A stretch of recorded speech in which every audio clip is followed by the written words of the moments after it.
ونعوذ بالله من شرور أنفسنا ومن سيئات أعمالنا من يهده الله فلا مضل له ومن يضلل فلا هادي له وأشهد أن لا إله إلا الله وحده لا شريك له وأشهد أن محمدا عبده ورسوله. أما بعد فأعوذ بالله من الشيطان الرجيم. بسم الله الرحمن الرحيم. الحمد لله رب العالمين. تمام صفات کمال خاص است برای الله متعال و ترزاتی که تربیت کننده کل مخلوقات است. ترجمه لفظی دیروز تیر شده بود، انشاءالله امروز تفسیر میشه. الحمدلله، کل صفتای کمال مخصوص الله متعال است. لایق است که کتاب الله متعال برای بیان یکتاپرستی الله متعال آمده تا واضح بسازه که غیر از الله متعال کسی لایق عبادت نیست. اما چرا در اینجا در اول آغاز کتاب الله به اختصاص صفات کمال برای الله شده، بجای از اینکه بگوید لا اله الا هو یا لا اله الا الله بگوید الحمدلله گفته؟ کسی را معبود و اله مقرر کردن تقاضای زیر داره که انسان در مورد از او عقیده داشته باشه که او در ذات و فعل خود کامل است. تا وقتی که باور انسان در مورد یک چیزی با داشتن صفات کمال نباشه، او معبود یا اله مقرر نمیشه. از امو خاطر در جهان هر قدر مردمی را که میبینی پرستش سنگ میکنه یا از بت میکنه یا از چوب میکنه، از شخص میکنه یا از درخت میکنه، ستاره یا آفتاب و مهتاب پرستش میکنه، در موردش یک باور داره. و کدام باور و عقیده است؟ که اینی چیز دارنده صفت کمال است. اینی چیز دارنده صفت کمال است. هم در ذات خود پوره و مکمل است و هم در افعال خود او را مالک و نفع و ضرر میدانه. از او خاطر برای از او عاجزی میکنه، تضرع میکنه و همین معنای پرستش است. معبود شناختن امر ضروری است، بلکه حقیقت است که تا وقتی معبود شناخته نشه و عبادت هم شناخته نمیشه. و کدام غرضی که الله انسانها را و جنیات پیدا کرده او برای معرفت عبادت الله است، ولی معرفت عبادت الله موقوف بالای معرفت معبود است. کدام ذات لیاقت ازیر داره که عبادتش کرده شود و ما بندگی از او بکنیم. در معرفت معبود مخلوق خطا رفته. از امو خاطر متنوع مردم موجود است. کسی به بتا عقیده داره، کسی به ستاره ها، کسی به یک مخلوقی که به نظرش خیلی بزرگ معلوم شده او را مالک نفع و ضرر خود فکر کرده و برای از او عاجزی میکنه، تضرع میکنه، حاجات و مشکلات خود به او پیش میکنه، او را مالک نفع و ضرر خود میدانه. تأسف در اینجاست که با وصف که دین مقدس اسلام ریشش از اینجا شروع میشه که ما شرک و نعوذ بالله شریک ساختن برای الله متعال ریشکن بسازیم، میبینیم که در جامعه ما امی موضوع زیادتر رواج داره. در این روزا در بعضی جلسه ها و در روز جمعه این موضوع را من سوالم کرده بود و میره تکرار میکنم. در معاشره مسلمان ها گناه ها وجود نداره زیاد علنا. امیال رمضان مبارک است فاسق ترین شخص روزه گرفته.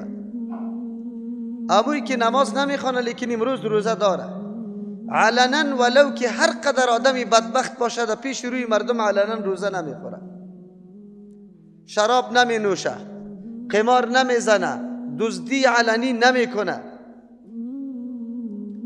اموی را که ما گناه میگیم زنای عملی نمیکنه، فعلا در بین معاشره مسلمان ها موجود نیست. اما چیزی که خیلی عام و علنا صورت میگیره، به شکل رسمیش صورت میگیره، او شرک است. چی است بگی؟ در مزار به نام قبر علی رضی الله عنه شهرت پیدا کرده. چی پیدا کرده؟ حقیقت وجود نداره.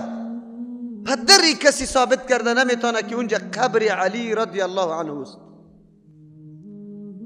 امور دین به چیزای خیالی و خواب و وهمی ثابت نمیشه. یک آدم بگویم من خواب دیدم.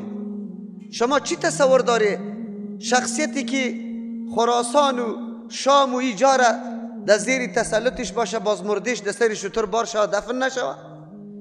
کدام حکم اسلامی را اجازه داده که مرده را دفن نکو در سر شتر بار کو؟ این در کجاست؟ شخصیت علی رضی الله عنه همونطور گذاشته شود دفن نشود. در قصر امارت در کوفه دفن شده. اما امروز برای اغوا ساختن و گمراه ساختن مردم، مرکز بزرگ برای گمراهی مردم امروز در افغانستان به سطح او جای او قبر دیگه جای ما پیدا کرده نمیتونه که سبب گمراهی مردم شده.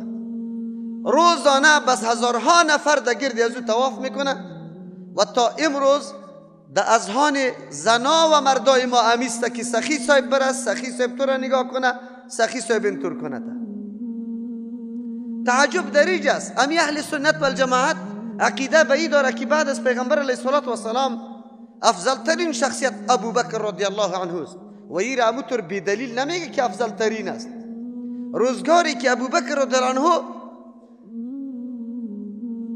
تکلیفا و مشقتها را برداشت میکرد، علی رضی الله عنه چوچه بود، بچه بود و سختی ها را که ابوبکر رضی الله عنه به امر رسول الله صلی الله علیه وسلم در مسیر دعوت متحمل شده، گوشه از او علی رضی الله عنه متحمل نشده و نه عمر رضی الله عنه متحمل شده و نه عثمان رضی الله عنه. افضلیت ابوبکر رضی الله عنه امری خیالی نیست، امری تحقیقی و واقعی است. ریشه گرفتن دعوت پیغمبر توسط ابوبکر است، کامیابی پیغمبر توسط ابوبکر است، نجات پیغمبر توسط ابوبکر است. ابوبکر شخصیتی است که جان، مال، خانواده همه را در خدمت دین قربان کرده. امروز اگر کسی میخیزه دیگه شکی نیست که اقتداد مردم به افضلیت علی رضی الله عنه قائل است. واقعا شخصیتی بود از نگاه علمش، از نگاه شهامت و شجاعتی که در مسیر جهاد انجام داده دیگه شکی نیست. لیکن کسایی که اولین است، اولین یکی دعوت که نو شروع میشه آغاز میشه، یکی دعوت که تا یک سر حدی را میرسه باز یک آدم ظهور میکنه، زمین و آسمان فرق میکنه. مهم است که دعوت کی آغاز میکنه. آغاز کردن دعوت بسیار سخت است. بعد از اینکه چند نفر پیدا شود هر کس میگه که برو یک 10 نفر خواست. این بسیار مهم است. ابوبکر رضی الله عنه در آغاز دعوت با پیغمبر است. کدام فضیلتی که الله برش داده. لیکن تعجب است در بین کل اهل تسنن یک روزم کسی نگفته که ابوبکر تو را شفا بده. نه نه نه نه، این کلام گفته نشده. گفته شده یک پایگاه ابوبکر وجود نداره، یک کارتی ابوبکر وجود نداره، نه سم دلدلش وجود داره، نه نشان شمشیرش، نه قبه و عبا و کلا و بگوی موی مبارکش، هیچ کدامش وجود نداره. اما در این وطن که در هر جای قدم میزنی این شای مردان است، این سم دلدل است، این اوخور دلدل است، این اژدهار است که کشته شده توسط علی رضی الله عنه. امروز مردم چه قسم دعوا داره که ما به کتاب الله و سنت رسول الله عقیده داریم. ما خموره میگم که دعوای محض غلط است، نادرست است. ما گفتم که شرک خطرناکترین پدیده، بزرگترین گناه که از او که دست فوق دیگه گناه نیست است پیدا میشه. تکاد السماوات یتفطرن و تنشق الجبال، قریب است آسمان ها بترکه و کوها چی شوه؟ شق شق، پاره پاره شوه. و زمین چی شوه؟ از بین بره. از دستی ازی ان دعوا للرحمن ولدا، که برای الله نازدانه را قائل است. مردمان نازدانه برای الله قائل میشن. چطور؟ نصارا کافر است به خاطر ازی که عیسی واری شخصیت علیه السلام ابن الله میگه و عیسی علیه السلام در پیش مردم کارایی را کرده خارق العاده، مرده را زنده کردن، کالبد روح انداختن به اذن الله متعال. از او خاطر او را ابن الله میگه. ما تو هیچ چیزش ندیدیم، ابن الله قائل استیم، نازدانه قائل استیم، اما تو خود کافر و مشرک نمیگی. الله نصارا را مشرک میگم و تو مشرک نیستی؟ در تمام زندگی در نشست و برخاستید الله را فراموش کردی، الله را نشناختی. مالک و نفع و ضرر دیگه کسا را تو قائل هستی. لیکن ایره در لباس چی؟ توسل، در لباس وی کرامت، در لباس ولایت مردم تباه و برباد کردن. من دین روزم گفتم اصطلاحات یا تغییر دادن. ولایت نمیشناسه، کرامت نمیشناسن که ولایت و کرامت چی را میگه. آیا با معجزه پیغمبر میتونه مشکل کسی را حل بکنه؟ یک معجزه را الله به یک پیغمبر داده. رسول الله صلی الله علیه وسلم بزرگترین معجزه قرآن است. تا روز قیامت احد امی قدر کفار دشمنی اسلام میکنه، یک کس نمیخیزه که یک آیت مثل قرآن کریم بسازه پیش کنه به جهان که ما در مقابل قرآن شما اینی آیت جور کردیم. این بیایه او مسلمانا، کسی حاضر شده نمیتونه معجزه رسول الله. اما رسول الله اولاد داده میتونه، شفا داده میتونه، حاجت کسی را پوره کرده میتونه. حتی برش معلوم نیست 50 روز مصیبت است، تهمت لگانده شده به زوجه مطهره رسول الله، کل امت در غم است، معلومات نیست. پیغمبر خبر نداره، از خود ضرر دفع کرده میتونه. دندان مبارک شهید شده یا نه؟ روی مبارک زخمی شده یا نه؟ پایای مبارک بوتایش پر از خون شده یا نه؟ کاکای پیغمبر سید الشهدا حمزه رضی الله عنه امروی همکارانش در احد شهید شده. رسول الله نه حاجتش دفع کرده نه ضرورتش. پیغمبر اولاد خوردش بچه بسیار ضرورت داره، در پشت سرش 10 نفر بچه باید باشه، دعوت الله را پیش ببره، بسیار نیاز داره. اما میتونه یک بچهش به سن جوانی برسه؟ تقدیر الله امیسته به بندگان خود. امیرت الله که سری انبیاء علیهم السلام کدام حالات و مصیبات میاره به می خاطر میاره که امت در مورد انبیاء علیهم السلام تصور نادرست پیدا نکنه، اندیشه و فکر غلط پیدا نکنه که انبیاء علیهم السلام حاجت روا و مشکل کشاست. قطعا این کار نفی میشه. اما امروز چقدر مردم در شرک مبتلا است؟ شما بگویید. ما باز میشینیم این علمای ما داد میزنه، تمام روز دنبال ما را گرفته که مولوی صاحب شما را فلیدین آمین بالجهر یهود و نصارا آمده، تو آورده ایشه. این ملت تعلیم ندادی، این ملت قرآن درس ندادی، این ملت نفهمانده که حاکم تشریع قانونساز تنها الله است. این قانونای ساخته شده بشر از عقل ناقصش نه ضرورات ما را پوره میکنه و نه قابل اطاعت است. خود تو ملاصب این ملت در تاریکی نگاه کردی، این را بدونی ملاصب الله قسم در روز قیامت جواب میدی. این مردم که در هر طرف اگر در شرک تحکیم حاکمیت واقع میشه، اگر در شرک ربوبیت و الوهیت واقع میشه، اول لنبر جاگیری توسته. چرا که تو الحمدلله را برش تشریح نکردی، یا که نعبدو را برش تشریح نکردی، گذاشتی ملت که در دور قبرها چکر زده بروند اونجا میله ها جور کنه، محل اختلاط مردا و زنا جور بکنه. تمیم انصار را ببینی، شاید دوشمشیری را ببینی، آخر سرنوشت و انجام در کجا رسید؟ در پالوش جویشیر است مسجد نبوی، یک مولای گمراه اونجا به نام کدام طریقت تمام روز مردم گمراه میکرد، قرآن کریم به حساب و شماره ها تفسیر میکرد. این کدام تفسیر بود؟ این مردم بیچارگک برش نشسته است، لق لق سعی میکنه، کسی از دستش نمیگیره. ما به این دولت ایران هستم، ما هستم که اگر اینجا یک گپ بزنم مسئله جهاد بگویم بیا همه ما کم بگیره. اما اوی که ملت و مردم علنا صراحتا خلاف قرآن و حدیث، خلاف تفسیرها مردم گمراه میکنه، چرا بازداشت نمیشه و چرا جلوش گرفته نمیشه؟ مولا صاحب سر ما انتقاد میکنه. شما بگوید امروز شرک زیاد است یا گناه های دیگه؟ کدامش زیاد است؟ شرکی که ابد الابد جهنم جایت است، قطعا در جنت نمیری. ایره بدانی انه من یشرک بالله فقد حرم الله علیه الجنه، الله جنت سرش حرام کرده. ان الله لا یغفر ان یشرک به و یغفر ما دون ذلك لمن یشاء. گناهی که قطعا بدون توبه بخشیده نمیشه. چرا گفته نمیشه؟ الحمدلله را بیان میکنیم. من از همون خاطر گفتم اصلی مقصد قرآن بیان لا اله الا الله است که بندگان الله بدانه که فقط لیاقت عبادت و جز از الله متعال با هیچ کسی دیگر عبادت لایق نیست، فقط مستحق عبادت الله است. چرا؟ کمال ذاتی و فعلی در کی موجود است؟ در الله. همه چیز دیگه محتاج است. او رب العالمین است. چقدر دلیل قوی بر ما میگه، چقدر دلیل قوی. نه ملک، نه پیغمبر، نه ولی، نه جن، نه انس، کلش در عالمین داخل است. موجودش کیست؟ الله. تربیتش کی کرده؟ الله. رحمت سرش کی کرده؟ او عدالت قطش کی میکنه؟ الله. همه چیز محتاج است. صفات کمال ذاتی و فعلی در کی موجود است؟ در الله موجود است، در چیزی دیگری نیست. لیکن چرا ملت در کدام گناه خیلی مستغرق هستند؟ یا علما کدام طرف میره؟ کی جواب میگه به الله؟ چه قسم جواب میگه؟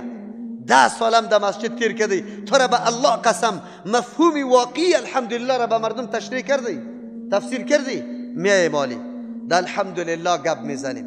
قرآن کریم باید آغازش توسط لا اله الا الله میشد، اما چرا الحمدلله میاره؟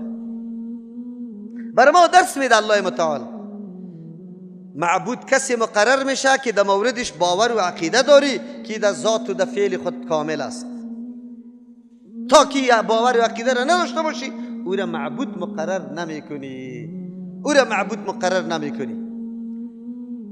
معبود ذاتی است، باید دارنده صفات کمال باشه. الله در اول قبل از اینکه را بگویه که ای مردم عبادت مرا بکنی، و پیغمبر بگویه که اعلان کو به مردم فاعبدوا الله مخلصین له الدین، یک الله را عبادت کنه. اول بر ما میگه الحمدلله کل صفتای کمال، صفتای الوهیت مخصوصی کیست؟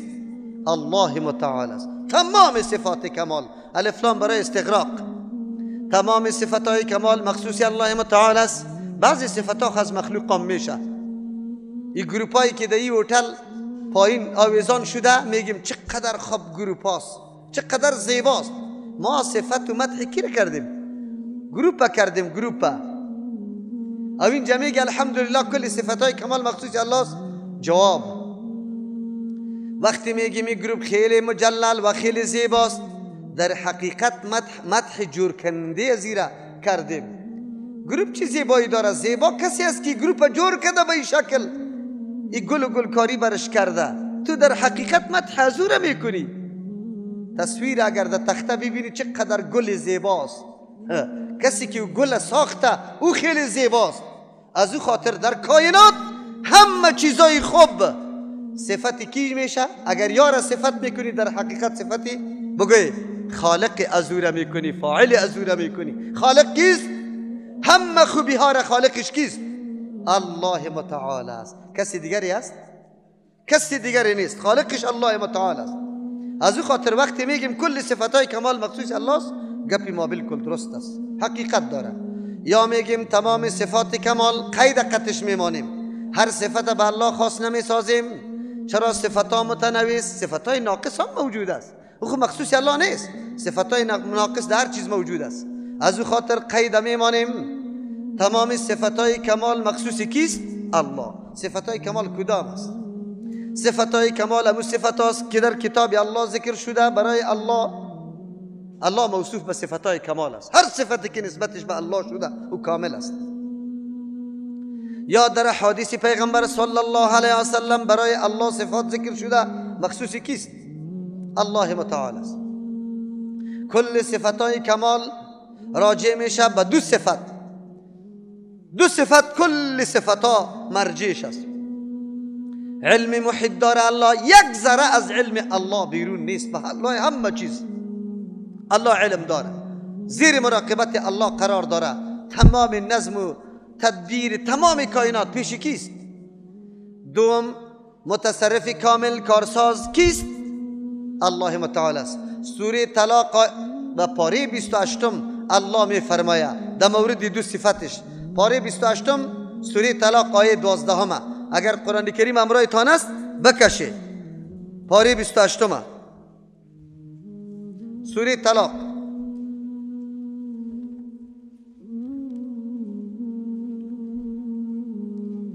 پیدا کردی انشاءالله. سوره 65 سوره است. اعوذ بالله من الشیطان الرجیم. الله الذی، الله ذاتی است. الله خدا برای ما معرفی میکنه بندگان الله معرفت داشته باشه در مورد الله خود، معبود خود. معبود کدام ذات است؟ کی است؟ الله الذی، الله ذاتی است. خلق 7 سماوات، که پیدا کرده 7 آسمان، و من الارض، از زمین، مثلهن، به مثل آسمان 7 طبقه زمین و آسمان الله پیدا کرده. در این صفت ابروی الله کسی شریک است؟ کسی شریک است؟ بزرگترین مخلوق الله که در نظر تو معلوم میشه خالقش کیست؟ یتنزل الامر بینهن، فرمان الله پایین میآید نازل میشه در بین آسمان ها و زمین. در هر نقطه و گوشه آسمان و زمین فرمان روایی کی حاکمیت داره؟ کی؟ الله جل جلاله. هیچ چیز بدون اراده الله، بدون حکمت الله، بدون تصرف الله نیست. ذره ذره در آسمان و زمین مکمل فرمان روایی الله متعال حاکمیت داره. نتیجه چی برای وقتی که خالق آسمان ها و زمین الله است، کائنات در ملکت و مخلوق و مملوک الله متعال است و فرمان الله در مجمع میچله. چی نتیجه برات حاصل میشه؟ ای بنده مومن، لتعلمو، که شما بدانی، یقین کنی، علم براتان حاصل شوه، ان الله، که یقینا الله متعال علی کل شیء قدیر، بالای تمام چیزا قدرت داره. هیچ چیز از احاطه قدرت الله بیرون نیست. الله است که هر چیز میخواه میکنه، هر چیز که میخواه میکنه، هیچ چیز مانع نمیشه. هر جای که انحراف پیدا میشه، مردما، انسانا بیچارا قدرت الله را سری خود قیاس میکنه. اگر مشرکین میگفتن میعاد نیست، پس زنده شدن نیست، به خاطر چی این کار میکردن؟ قدرت الله را سری خود قیاس میکنه. میگه البته من نمیتونم، الله هم نعوذ بالله. نه، ای تصور و اندیشه و فکر برات داد ان الله علی کل شیء قدیر. الله بالای تو، به تو عقیده داد که الله بالای همه چیز قدرت داره. مؤمنی که همیشه بارکشی کرده، بنی اسرائیل زیر شکنجه فرعون ملاق خوردن، اطفالش دم روی ذبح می شدن، لیکن یا خود شور هم نمیدادن. تا که موسی علیه السلام پیدا میشه، یار حرکت میده، برشان میگه که ان الله علی کل شیء قدیر. قیام کنی دوڑی خورا، قیام کنی تا که این رنجارا میکشه، به خاطری که الله بالای همه چیز قدرت داره. اثر صفت الله متعال در عقیده انسان چی تغییرات میاره؟ مردم وقتی که دنیای کفر میگه مجهز با وسایل مدرن است، پیشرفته و ترقی یافته است، اسلحه داره، فوج مکمل داره. امی فوج مکمل در زمان رسول الله بود. اهل روم در جنگ تبوک وقتی که رسول الله حرکت میکرد در مقابل از وا، خبر شده بود که او تیاری میگیره علیه ما حمله میکنه. رسول الله حرکت کرد قبل از اینکه او حرکت کنه. 100,000 فوج داشت. رومیا 100,000 فوج مجهز تربیت یافته داشت با سلاح‌های پیشرفته امو زمان. صحابه فقط شمشیر و دودان اسب حرکت میکنه در مقابل رومیا. چه چیز باعث بود که مردم وادار میساخت در مقابل رومیا بجنگه؟ چه چیز وادار ساخت که 313 نفر در مقابل 1000 فوج مجهز با جوش و خروش آمدگی به سرگردگی ابو جهل و در میدان بدر در سر چشمه ها جشن میگیره؟ 313 نفری که برای کمین آمده بود، نه اسلحه بود، نه این چیزا، نه غیر منظم. چی چیزی ها را وادار بسازه در مقابل طاغوت و کفر استادگی کنه؟ عقیده داشتن که ان الله علی کل شیء قدیر. عقیده با چی داشتن؟ ان الله علی کل شیء قدیر. امروز دنیا با اینمی وسایل پیشرفتیش میتونه مقابله مسلمان بکنه، به شرطی که در بین مسلمان منافق و چاپلوس پیدا نشود،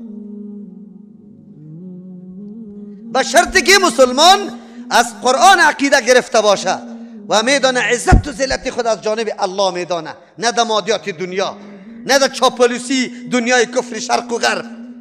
مسلمانی که به قرآن تربیت شده، نمو کرده، او مسلمان همه میگم. مسلمان که درس قرآن گرفته، مولا صاحب امروز که تمام بدبختی ها پیش میشه، اگر کسی کمونیست شد یا نصرانی شد از دست توست. خیانت به این ملت کردی، ای کتاب الله را پوشاندی، در سر تاق ماندی، فقط کتاب ختم جور کردی. روزی پنجشنبه 2 پیازی تا زده برو. ای کتاب الله را فقط ذریعه 2 پیازه جور کردی، خیر و خلاص. دیگه ای کتاب کدام انقلاب و تغییر نمیاره. امروز که تمامی بدبختی ها پیداست، اول عاملش کیست؟ بگوی علماست. کی است؟ بگوی علما، که کتاب الله را خیانت کرده، خدمت نکرده، پوشانده، گذاشته، ملت با این آشنا نکرد که کدام کتاب است. چی تصور به ما میده؟ ما تصور گرفتیم که مسلمان کسی شکست داده نمیتونه. اسلحه که با مسلمان است هیچ کس نداره. پیشرفته ترین اسلحه امروز از یک حملات استشهادی دنیا بلرزه است یا نیست؟ مردم بگوی.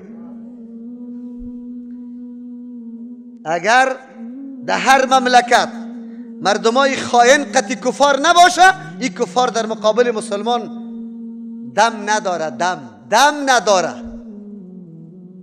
این را بفهمه. کی تصور داد؟ کی انگیزه داده بود؟ پیغمبر دیگه چیز نداشت. پیغمبر کتاب الله را به صحابه تعلیم میداد. خود چی رقم تعلیم میداد؟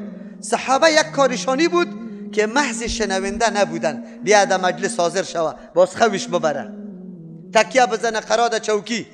صحابه بسیار باهوش می نشستن و به نیت عمل می آمدن. به نیت چی؟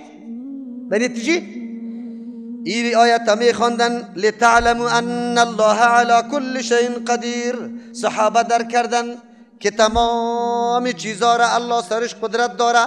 ما تعداد ما کم، موقعیت ما بسیار خراب، نه اسلحه داریم، نه عدد ما زیاد، نه عدد و اسباب و وسایل ما زیاد، لیکن کار از کیست؟ کار از کیست؟ کار از الله است. و من نصر الا من عند الله. پیروزی از جانب کیست؟ سینه را نمی زدن که ما هستیم قهرمانا، لقب بری خود بدیم، قوما بخیزه فلانی رقق، ای را بابای ملت جور کنیم، ای را قهرمان ملت کنیم. ما مردم که الله به کسی عزت نده، به دادن شما نمیشه، عزت داده نمیشه. صحابی نگفته خود قهرمان، نه طوفان گفته خود، نه قهرمان، نه اول نمره. شهامت کرده لیکن به الله. برای کی؟ برای کی؟ برای الله. و خود سری قرآن تربیت شده بودن، با کتاب الله تربیت شده بود. امروز اگر در ذهن جوانی ما یک صفت الله جا بجا شود، یک صفت الله، ان الله علی کل شیء قدیر، تکرار کنه، ان الله علی کل شیء قدیر. الله سری تمام چیز چی داره؟ همه چیز در احاطه قدرت کی تعلق داره؟ اوباما هم در احاطه قدرت کیست؟ اگر ما تو به کتاب الله غیرت کردیم و اوباما را اینطور شکست بدیم که پرسان نکن. خب ما تو کتاب الله را ترک کردیم. ما گفتم کتابی 2 پیازه جور کردیم شه خلاص. چطور خیر تو مقابله با کفار میکنی؟ نمیکنی. یکی والا دوستای ما بعضی اوقات زنگ میزنه، مولوی صاحب مرا در مسجد لط کرد، گریان میکنه، سری رفع الیدین، مرا لط کرده گریان میکنه. رنج و تکلیف خیلی زیاد آدم میبینه. چی میگه دوم؟ و ان الله یقینا الله متعال قد احاط بكل شیء علما. الله احاطه کرده به تمام چیزا از حیثیت علم، هیچ ذره از علم الله بیرون نیست. رنج و تکلیفی که در راه دعوت، در نشر و اشاعت توحید الله، در احیا و زنده کردن سنت رسول الله میبینی، در احاطه علم الله هست یا نه؟ هیچ کس خبر نباشه. کی خبر است؟ کارت به خاطر کیست؟ الله.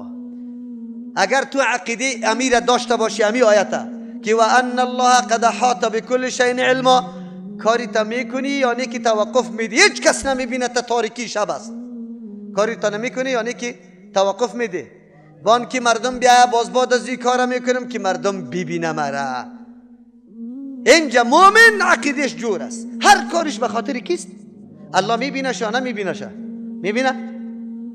تمام تکالیف ما را، اخلاص ما را، صداقت ما را مکمل پیش الله موجود است. امروز که ما تو دی صحنه درس قرآن آمدیم، از اراده و از تصمیمت الله آگاه است که به کدام مقصد و غرض اینجا آمده ای. خبرداری؟ اگر همت عالی داشتی و به این عقیده آمدی که یک روز خدمتگاری واقعی کتاب الله متعال جور شوم، جور میشی یا نمیشی؟ که تو غیرت کنی الله غیرت نمیکنه. ما چی میگیم؟ که الله غیرت میکنه یا نمیکنه؟ ما عقیده داریم والذین جاهدوا فی سبیلنا، والذین جاهدوا فی سبیلنا والذین جاهدوا فینا لنهدینهم سبلنا. کسی که طاقت و قوت خود خرج میکنه، الله میگه در راه ما برش راه ها را چی میکنیم؟ هدایت میکنیم، راهنمایی میکنیم. مسلمان خود به خود باز کامیاب است. افسوس است که از دو منبع وحی ما ملت آنقدر دور نگاه کرده بود که هیچ پرسان نکن. دست بردن به قرآن کریم جرم بود. چی بود بگه؟ جرم بود. 14 فنه نخوانده کافر میشی. آنقدر ورخطا صدا میزد که بیخی تو را بیخی پشیمان میکرد. اینقدر میترسیدی. تفسیر کابلی در زمان مجاهدین آیتا را میخواندم. مجاهدین که نو شروع شده بود، بیچاره هیچ چیزام نداشتن. نان از کجا جمع میکرد؟ از مردم. باز همین مردم سر همین نان بسیار بخیلی میکرد. چی میکرد؟ اونجا خب ما که تفسیر میگفتم، تفسیر کابلی بود، فارسی بیان میکردم. این مردم ما میگفت که فقط آیاتا نو نازل میشه و ما را نشانه قرار داده. امی گپا خود ما وجود داره که ما راستی هم خط مجاهدین کمک نمیکنیم. خو یک ملا صاحب برای ما چی میگه؟ چه میکنی؟ امی چی میکنیش مرا این قدر ورخطا کرد که قریب ده زارکف شده بودم. چی میکنم؟ تفسیر گو الله کافر شدی. ما را کافر میکتو مردم با بیان تفسیر که خط فارسی را نخوانیم. شما اندازه کنی که استعمار چقدر عمیق کار کرده. دیدی؟ امروز مولای ما در سر منبر برابر تانگ یهود برای از اون نفع میرسانه. برابر چی؟ تانگ یهود. تانگ یهود و قدر منفعت به یهود نمیرسانه که مولای ما از سر منبر میرسانه. نمیرسانه راستانه بگوی و مردم کلا سفیده که پیدا شده گپم از قرآن و حدیث میزنه. برد میگه نمیگه میگه گپم از قرآن و حدیث باز ایران برد میگه قطش نمیتانه ایران برش میگه. لیکن او شعار باشه که از مذهب میکشاتانه. یک نفر برش نخیست که کدام مذهب؟ امی مذهب که ما سالا قبر پرستی کردیم، امی مذهبی ما که اولاد ما تاری آقا صاحب کلان کد شد. اگر امی مذهب باشه خاک در این مذهب مدام مذهبی میبرن که قرآن برام بیان کرده. یک نفر نمیخیزه. امی ملاها در سر منبر امی حالی چی تقریر داره؟ راست نبگوه. در سر قبر، در نماز جمعه، در نماز عید، در سر منبر کدام تقریر دیگه داره؟ یهود کوبیده، آیت جهاد گفته، مسلمان ها را فامانده. تمام تقریراش ما حول ازی چرخ میخوره که شما را مانع آمدن درسی چی بسازه؟ قرآن کریم. خیریات جواب میگه آنه دوستا برای من سر من اعتراض داره مولی صاحب بسیار علما را میکوبی. ما هر عالمی حق پرست نمیگم. عالمی که مسئولیت خود ادا کرده، عالمی که فقط عالمی کوفته و دو پیازه است، اونمو را من میکوبم که ملت را تاریکی نگاه کرد. کسی نصرانی میشه، کسی یهودی. اگر ایج نمیشه کسی تور میشه که از مکه در فرهاد دریا را خیلی زیاد دوست داره. در اون حالت رفته. اونو ملا را بکوبیم یا نکوبیم؟ من نمیکوبم، قرآن میکوبه. آیت قرآن میگه دو صفت اگر ما سری مردم کار کنیم، دو صفت الله را در مغز مردم جابجا کنیم. ان الله علی کل شیء قدیر و ان الله قد احاط بكل شیء علما. دو صفت جابجا کنیم در ذهنیت مردم، انقلاب میایه یا نمیایه؟ حرکت ها دوام میکنه یا نمیکنه؟ هر کس به اخلاص و صداقت در دین خدمت میکنه یا نمیکنه؟ میکنه. لیکن ما ندادیم تعلیم. میاییم الحمدلله تمام صفات کمال مخصوصی الله است. صفتهای کمال در کتاب الله ذکر شده، برای الله در احادیث صحیح رسول الله ذکر شده، کلش مخصوص الله متعال است. مرجع تمام صفتها فقط به دو صفت شد. یک صفتی چی شد؟ بگوید که الله قادر مطلق است. تکوین و کارسازی کاری کیست؟ الله متعال. دوم صفت علم محیط الله. وقتی که مطلب الحمدلله شد، کل صفتهای کمال مخصوص الله متعال است. نتیجه چی میبره؟ قرآن کریم میگه ترجمه کرد. ما زیاد ترجمه را خوانده بودیم، خو اصلاح نشده بودیم، ثمره بیان نشده بود. حالی که بیان کنیم حالی معلوم میشه. وقتی که پدری ما پایش بلخشه میگه یا سخی صاحب، چند صفت کمال به سخی صاحب ثابت کرد؟ سه. چند؟ چرا؟ عقیده داره که آوازی مرا بدون آنتن، موبایل، بگوی لاسپیکر، هیچ وسیله وجود نداره. مستقیما سخی صاحب در کوفه عراق دفن است، در زیر خروار خاک و چندین صد سال شده، 1400 سال او در زیر خاک است. شاید خاک شده باشه، شاید بالکل جسش سلامت باقی مانده باشه. ما عقیده داریم که بزرگای دین الله جسش نگاه میکنه. لیکن زنده عالم برزخ است یا زنده دنیا؟ زنده عالم برزخ است، نه از دنیا. ببینید که مولا از سر منبر مردم چقدر اغوا میکنه.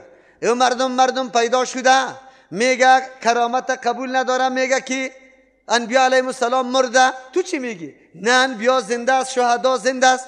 کدام رقم زنده او مردکه؟ زنده دنیا، زنده عالم برزخ کدامش میگی؟ اگر زنده دنیاست پیغمبر خیر در زیر خاک کرده ای، چقدر بیادبی کردی تو؟ اول کافر توستی. تو پیغمبر زنده دگور کو، ما یک زنده را دگور کنیم؟ محکمه کش میکنه، دولت کش میکنه، چرا زنده را دگور کردی؟ عجیب است. امی قدر گپاره یا چقدر غلط توجیه میکنه به مردم، غلط درس میده. تو که سخی صاحب گفتی، عقیده کردی آوازه که مرا این سخی صاحب در کوفه عراق شنید. بی اسباب و وسایل شنیدن آواز صفت کیست؟ صفت کیست؟ غیر از الله دیگه که شنیده میتونه؟ الا که الله به کسی بشنوانه. الله به کسی؟ اول خو ای روایت تا یک جایی را قابل نقد است. عمر رضی الله عنه ساریه سرلشکر مسلمانا بود، کفار از طرف پشتی سر حمله میکرد. عمر رضی الله عنه در خطبه جمعه بود، از دهنش برآمد یا ساریه تو الجبل، ای ساریه الا کوره بگی کوره. آواز ساریه اونجا شنید. عمر رضی الله عنه ذاتاً میتونست آواز بشنوانه؟ اگر حقیقت داشته باشه شنواندنی آواز کیست؟ و این کرامت و عزت برای کی شد؟ عمر رضی الله عنه. اما عمر رضی الله عنه دمی آواز رسانی خود اختیار داره؟ دیگه وقت میتونه آواز خود به کسی رسانده میتونه؟ کلا قطعا نمیتونه. به خاطری که بدون اسباب و وسایل آواز رساندن در مناطق دور کاری کیست؟ ما و شما خود موبایل قد در کانادا و امریکا گپ میزنیم، لیکن با چیست؟ وسایل. قید وسایل قدش مانده میریم، باز بعد از گپ میشه. تو که پایت لخشید یا سخی صاحب گفتی، یک صفت کمال به سخی صاحب ثابت کردی، شنیدن آواز در این قدر مسافه دور بی اسباب ظاهری. دوم عقیده داری که می دستی سخی صاحب علمش حاصل میشه که من در کدام موقعیت هستم، در کدام مشکل گرفتار هستم. بی اسباب و وسایل جای کسی را معلوم کردن، از حالاتش خبر شدن، کاری کیست؟ صفت کیست؟ تو ثابت به سخی صاحب کردی دو صفت. سوم صفت ثابت کردی در آن واحد به مجرد شنیدن آواز ما سخی صاحب امین جمعه ما که در حالت افتادن هستم، قریب که در چا میفتم، مرا چی میکنه؟ کپیتال میگیره. بی اسباب و وسایل در این قدر مسافه دور امداد کردن صفت کیست؟ معنای الحمدلله را فهمیده؟ قاری صاحب محترم قطعی سیاسری خود در لبی سرک استاد بود. قاری صاحب کجا میری؟ 30 جزء قرآن کریم در سینهش. چند؟ در کجا؟ در سینهش. در کجا میری قاری صاحب؟ غزنی میریم مولوی صاحب. خیرت است. سیاسرم یک کمی مریض است. این قاری را مشرک میگه یا مومن؟ این تالی را قدر نمیفهمه. افسوسم به می آمد که الحمدلله را این مردکه نمیفهمه بیچاره. الله اکبر. ما که قاری صاحبا را میگم، برادرای جوان خواهرای جوان که عمرتان تباه کردید یک تجوید که ای الله را پر بخوانیم یا باریک بخوانیم، هر کدام که خواندی درست است. دوره خور اینقدر فرض و واجب نیست. وقتی تضایع نکو، مفهوم و مطلبیت عقیده تا بدان که تعالی را تو چه میکردی، کدام طرف روان بودی. در نمازت الحمدلله میگی، لیکن در عملت چی میکردی؟ خلاف الحمدلله. الحمدلله رد کرد بالای کلگیانه. کل صفتهای کمال مخصوص الله متعال است. کل صفتهای کمال مخصوص کیست؟ خب آقا صاحبای ما که ما را گفته بود که اولادت باقی نمیمانه که تورپی ندی. تورپی را در اصطلاح امو مردم میگم.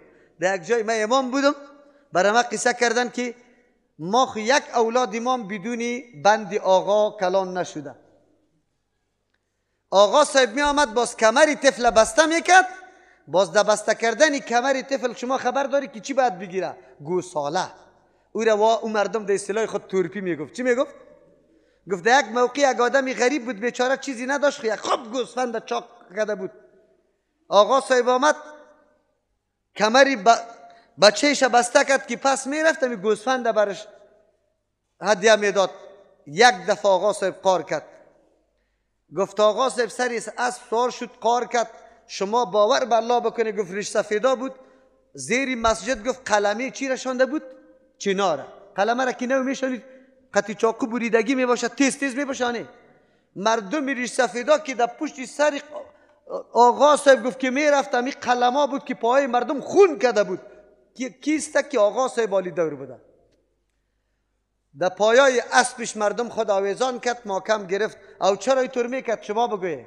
به خاطری که آقا صاحب خفه شد، حالی قریه قطی قریه غرق میشه، قریه طوفان سرش میه. تا امروز شما عقیده نداری؟ نداری عقیده؟ ما دا عقیده داریم.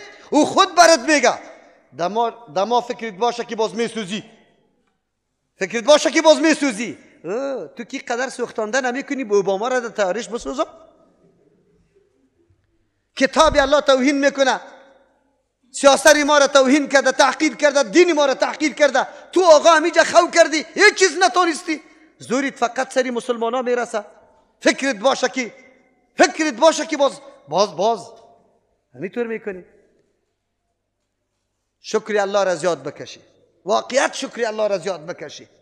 زندگی جهالت تیر کردیم، نه تیر نکردیم، تاریکی را تیر نکردیم. امروز امی دشمنای دین ما تو را میگه دینی بابا و اجداد اعلان نکنی. در سر منبر ملای لنگی سفید امو سخنی که مشرک مکه گفته امو را به مردم این توصیه میکنه. و اذا قیل لهم تعالوا الی ما انزل الله، زمانی که گفته میشه برشان که بیایید با آن چیزی که الله نازل کرده فیصله کنیم، قالوا بل نتبع ما الفینا علیه آباءنا، ما از او چیز پیروی میکنیم که پدران یا کان ما پیروی کرده. ملا صاحب از سر منبر می توصیه هر روز نمیکنه. چی برش میگه؟ اما عقیده بی پیچه سفیدی تا گم نکنی. او پیچه سفید تا آلی را عقیده داره. برای ما میگه. چرا برای ما میگه؟ از خود میگم، از خود. یک دانه درخت با آقا صاحب درخت بادام اختصاص داده شده در بسته زمین. یک نفر بادام از زیر میدان نمیتونه. خیرت است بادام از زیر نخوری که آقا صاحب خبر میشه. علم محیط تالی را چی گفتیم؟ صفت کی بود؟ وقتی که آقا صاحب علم داشته باشه. بابا جان خبر داری؟ در کابل زندگی کرده، تالی را به هزارها مرید داره یا نداره؟ یک مریدی شما در غربند شاندم شد در سطح ولسوالی. من از پیش پرسان کردم آجی صاحبا هم است، ریش سفید هم است، بسیار آدم نیک. من گفتم جناب تو که میریدی از او هستی، از امی حالتی که فعلا ما تو شیشتیم گپ میزنیم خبر داره آنی؟ گفت بلکل خبر داره. یا آدم مسلمان گفته میتونی یا مشرک گفته میتونی. چرا امیالی؟ ما گفتیم که الحمدلله کل صفتی که اول مخصوصی کیست؟ و خصوصا صفتا کلش راجع به دو صفت شد، تصرف کامل و علم چی؟ محیط. و او مردکه به علم محیط نان تیار میشه، به صدها جاها شما ایره دیده. نان تیار میشد، دستام ششته میشد، دسترخوان کلی طعام چیندگی. یک دفعه میگه امر نشده. و در هرات بودن، ولی امر از کجا میشد؟ از کابل. به تلفن. مسئله تلفن نیست که امر کرده باشه که نان نخوره. همینطور میگفتن امر نشد، سرخانه پس جمع میشد، نان تیار چیندگی پس. کسایی که دمو طریقه ها رفته ای گپا را مکمل دیده انشاءالله. اگر الله برش هدایت کرده امروز شکر الله را زیاد بکشه که تباه شد. خودشان چی میگه؟ میگه ای پیر صاحبی ما خود گپ نمیزنه، الله حلول کرده در وجود ازی. نعوذ بالله نعوذ بالله. یعنی الله حلول کرده در وجود ازی، یعنی الله مثل داره. چی داره؟ نعوذ بالله. اینه الله حلول کرده. نصارا میگفتن الله حلول کرده در وجود عیسی علیه السلام. عیسی علیه السلام سخنش سخن کیست؟ یا میگفتن بابا جان سخنش سخن الله است. نعوذ بالله. اون کلیپش است، شما بشنوی. ملت بیچاره در تاریکی غرق، تباه شدن. کسی که به این عقیده بمره جنت میره یا دوزخ. این فیصله ما نیست، فیصله قرآن است. فیصله کی است؟ خب از شما سوال باز میشه، طایفه که قائل به این باشه به یک نفر نه، به 12 نفر قائل باشه که علم ما کانه و علم ما یکونه را داره، یعنی علم ماضی و مستقبل را مکمل داره، او مشرک میمانه یا نه که مؤمن موحد؟ مشرک میمانه. باز وقتی که در جلسا بخیزن میگه ما یکی هستیم. چی هستیم؟ یک مسلمان هستیم. چی رقم مسلمان هستیم؟ ما به الحمدلله عقیده دارم. با کی عقیده دارم بگوی؟ الحمدلله کل صفتای کمال مخصوصی الله متعال است. تو قائل هستی که امامی ما، مجتهد ما، بگوی عالمی ما، بزرگ ما، ولی ما، علم داره بالای تمام جزیات ما و از تمامی کسا. خب جناب پیر مریدا را پرسان کنی، بگو پیر صاحب وفات کرده، آلی زیاد تصرف میتونه ده تو یا تا که زنده بود؟ در سری منبر میگه فیضش برکتش عالی به ما میرسه. او عقیده داره که برکتش به ما میرسه، از ظالمه خبر داره مکمل. ای الحمدلله را قبول داره یا منکری الحمدلله است؟ ما که میگیم امی مردم مولای امام، امی مردم کابل است، امی مردم که امی عقیده را داره که پیر صاحب ما از ظالمه خبر داره، فیضش به ما میرسه. که تو میگی که منکری الحمدلله است. کسی که منکری الحمدلله باشه او مسلمان باقی میمانه یا کافر میشه؟ چطور امامتی تو را میکنه؟ نه مسلمان ها را ببینی که در کدام حالت زندگی تیر میکنه. ما میگیم کتاب الله. دین روز براتون گفتم در روز قیامت که رسول الله بگوید و قال الرسول یا رب ان قوم اتخذوا هذا القرآن مهجورا. شکایتش بجای است یا نیست؟ که امتش الحمدلله را مطلبش نمیفهمه، خیر چی میکنه؟ الحمدلله را فهمیدی؟ کسی که الحمدلله را بدانه خلاص از تمام اشتراکات نجات پیدا میکنه، به شرطی که بفهمه که الحمدلله چی مطلب است. تمام صفات کمال مخصوص الله است. شما قصه های گوناگون شنیده. یک زنی پیر زن آمد پیش شیخ عبدالقادر جیلانی، در مثنوی شریف قصه تان است.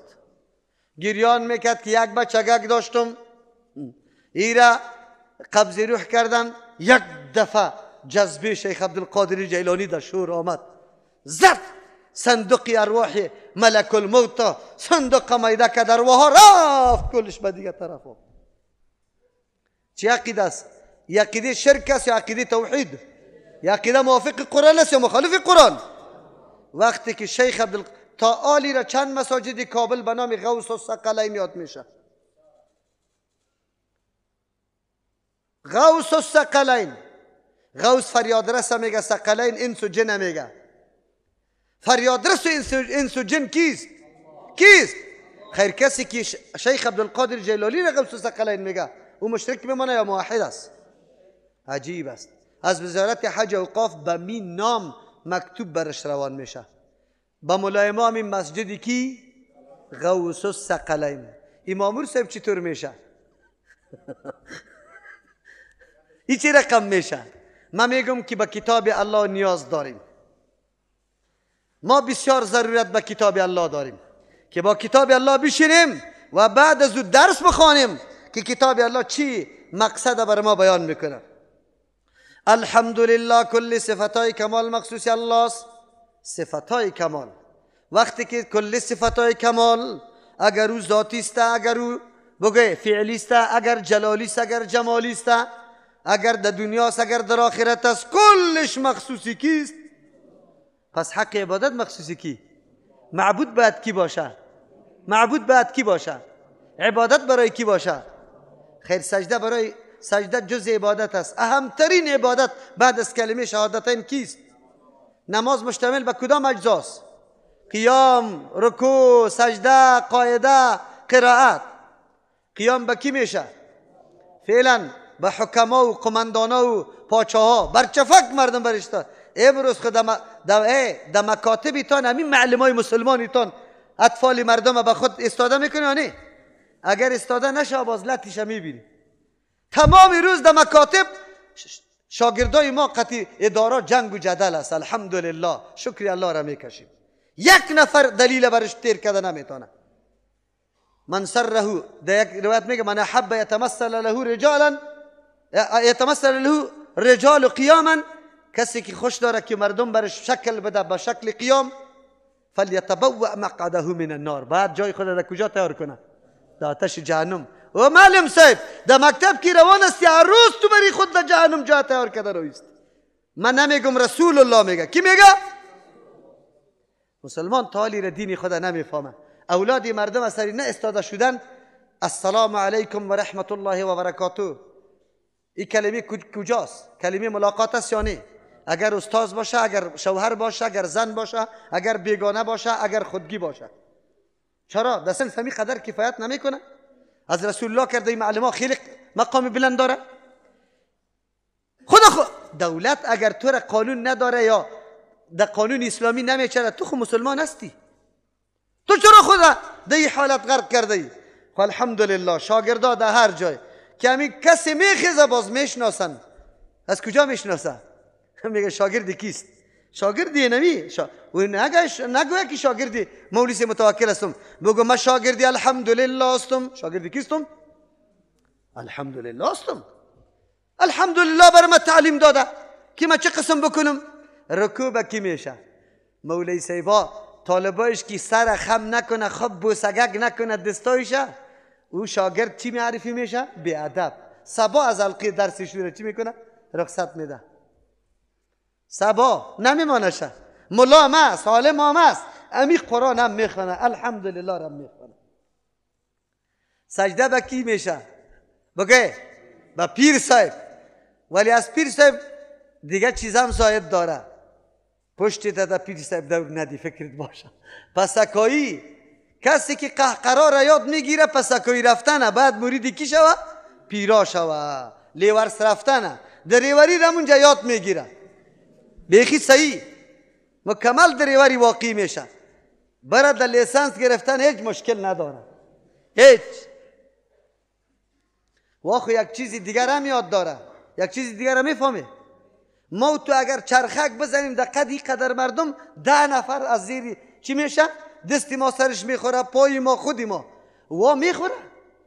باز بدبخت ها میگه جذبه گرفته شد. و مرده که در قدر مردم یک نفر نه به دست میزنه نه به پای. او باز میگه نه ای چی شده؟ غرق شده، غرق جذب شده. الله اکبر. ای عقلا را الله کجا برده از این مردم؟ و ایران به نام کی میکنه؟ بگه عبادت. همینطور مردم ها فعلا امام مساجد است. چی است بگه؟ که میایه به سجده برش سجده میکنه، پایش بوسه میکنه، پسکایی میره. خو خیر، کسی که معنی الحمدلله را یاد داره انشالله این گپا را چی کرده؟ وقت دور کرده شد. الحمدلله کل صفتای کمال مخصوص الله متعال است. خب کل صفتای کمال مخصوص الله است. چرا مدعا شد؟ قرآن برای ما درس میده هر دعوا را به دلیل باید ما ثابت کنیم. دلیل هم خیلی قناعت بخش باشه، عام فهم باشه. اسلوب قرآن کریم که ببینه چوپانم از پیش استفاده میکنه. یک دانشمندی خیلی بگوی عمیق او هم از قرآن استفاده میکنه، هر کدامش. قرآن تر کتاب است. امروز اگر درس قرآن کریم ما یک پیچه سفیدی که الف بار نخونده امروز نشسته از قرآن استفاده میتونه یا نمیتونه؟ عقیدش انقلاب ده عقیدش میه. الحمدلله. پس میه آلی پیشانی خود قطی چپیلاق زده رایسته که وی ما چی کردیم؟ کلی عمر ده عقیده بودیم. خوشبخت است که امروز توبه بکشی. کی؟ امروز توبه بکشیم از نعوذ بالله کارای شرکی. الله آلی دعوا را چه قسم ثابت میکنه؟ چرا کل صفتای کمال مخصوص الله متعال است؟ به خاطر که رب العالمین. تشریح را زیاد نمیکنم، باز الحمدلله دایت ها نمیرم. کلمه الله را دین روز یک کمی تشریح کرده بودم خلاص. به خاطر که رب عالمین است. عالمین غیر از الله کل کائنات و مخلوقات به نام چیات میشه؟ عالمین جمع عالم است. عالم ما یعلم به شیء، هر آن چیزی که توسط از او شیء دیگه معلوم میشه. خاتم میگه مهره، ما یختم به شیء که شیء توسط از ختم میشه، بعد از او مهر میمانی. عالم میگه ما یعلم به شیء که شیء توسط از او معلوم کرده میشه، شیء دیگه توسط این مخلوق و کائنات کی معلوم میشه؟ الله جل جلاله. اعرابی کسی که شترا میچراند از او سوال کردن دلیل داری بالای وجود الله؟ گفت چرا نه؟ وقتی که پشقل دهی را افتاده باشه و ای آثاری بگه سپلی شتر دهی جا رفته باشه، این دلیل میشه بالای ازی که اینجا شتر رفته و شتر موجود است. آیا این کائنات، این سقف محفوظ آسمان بیبی، این کوها و این دریاها و این درختها و این مخلوق، این دلالت نمیکنه بالای ذاتی که صانع است، خبیر است، خالق است، قیوم است؟ کل صفتایی که برای اینمی پیدا کردن مخلوق ضرورت است. چرا الله باید خالق باشه، پیدا کرده باشه. الله باید قیوم باشه، انتظام بکنه. الله باید علیم باشه، از کلی رازا خبر باشه. الله باید چی باشه؟ بگه حکیم باشه. الله باید قادر باشه. الله باید مدبر باشه. الله باید رب باشه که تربیت میکنه. خود به خود دلیل بالای از اوست. رب العالمین تربیت کننده کلی مخلوقات است. چند معنا میکنیم؟ تربیت چی را میگه؟ تربیت در لغت نمو دادن، بالا بردن، رشد دادن یک چیزی را میگه. در اصطلاح لغت، در اصطلاح تربیت یک شی درجه به درجه در حد کمال رساندن. کدام چیز که حد کمال داره او را دمو حد برسانی، ای را به نام تربیت یاد میکنه. درخته که سیبه که تو دمی بهار آوردی ده اویلی شاندی، بعد از او آب برش پرتافتی، پس از او پنجرگک گرفتی که را چیزی نخوره، پس از او شاخک کشید، قلمه دادی، کوٹ و ایگه پا دادی. وقتی که او درخت میشه چی میده؟ سیب میده. چی میده؟ اصلی مقصد درخت چی بوده؟ سیب دادن. چی؟ تا سیب دادن تو خدمت کردی ایره، امی خدمتی تو را به نام چی یاد میکنه؟ تربیت. چی یاد میکنه؟ در جهان، در کائنات تمام چیزا یک حد نهایی داره. هر چیز در حد نهاییش رسید. کاری کیست؟ ما میگیم که من امی درخت سیب تربیت کردم، لیکن در حقیقت تربیت کی کرده؟ تو که امی را شاندی، ریشه چسباندنشه در اختیاری تو بود، تازه باقی ماندن در اختیاری تو بود. برای گپایت هم کلش ایچ میگیریم، میرسیم وقتی که درخته که کلان میشه، امی سیبی که به این مقدار پیدا میشه، به یک مقدار خاص، به این رنگ خاص، به این لذت خاص، به این ویتامینی خاص، کاری تو است؟ میتونه در جهان یک انسان بخیزه بگه که من سیب جور کرده میتونم؟ میتونه کسی؟ رب العالمین تربیت کننده کل کائنات کیست؟ طفلکی که از مادر تولد میشه الله تربیت میکنه. چی رقم تربیت میکنه؟ در کدام پانتون درس خوانده که مکیدن سینه مادر برش یاد داده که سینه مادر در لبایت بگی باز چیکو بچوشه؟ کدام پانتونه خوانده کدام پانتونه؟ آیا میتونست امی پانتونه امیر برش یاد بده دمی حالت، دمی فرصت؟ بجز از الله متعال. گریه را کی برش یاد داده؟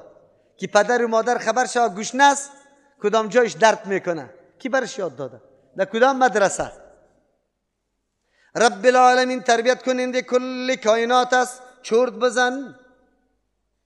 آیا غیر از الله متعال کسی دیگر ساینسدان، کسی دیگری آفتاب، مهتاب، کسی بت، کسی پیغمبر، کسی ملک، کسی ولی، کسی است که یار تربیت کرده باشه؟ هسته؟ هسته؟ نیسته. رب العالمین تربیت کننده کل کائنات و مخلوقات کیست؟ الله متعال است. وقتی که انسان نظر میکنه پرنده ها را، حیوانات، حشرات، انسان ها را، جنیات، کلش تربیت شکی میکنه، الله متعال میکنه. در این صفت کسی شریک است امر الله متعال هست؟ اول دلیل ما ثابت کرد مدعا را کل صفتهای کمال مخصوص الله متعال است. چرا؟ بخاطر که الله رب العالمین است. در این صفت امر الله کسی شریک است؟ هیچ کسی شریک نیست. یک معنای رب ای بود تربیت دادری کل کائنات کیست؟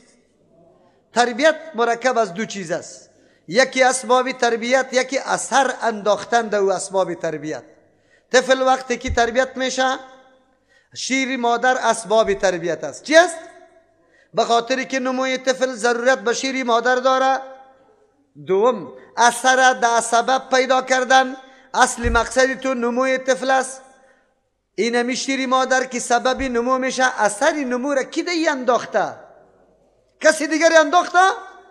نه انداخته. اگر الله بخواه نانی را که ما تو میخوریم وجود ما سرش تازه میشه، مقاومت بدن ما استوار میشه. اگر الله متعال اثر سیر کردن از او بگیره، به خروار که بخوری سیر میشی؟ نمیشی سیر. خوراکم الله پیدا کرده، اثری که در او گذاشتم الله انداخته. در این صفت ها امرای الله پیغمبر شریک است؟ ملک شریک است؟ ولی شریک است؟ خیر. و انسان خالقت الله، تربیتت الله کرده، رزقت الله میده، بازم محاسبه قطعت کی میکنه؟ عبادت برای کی میکنی؟ خیر.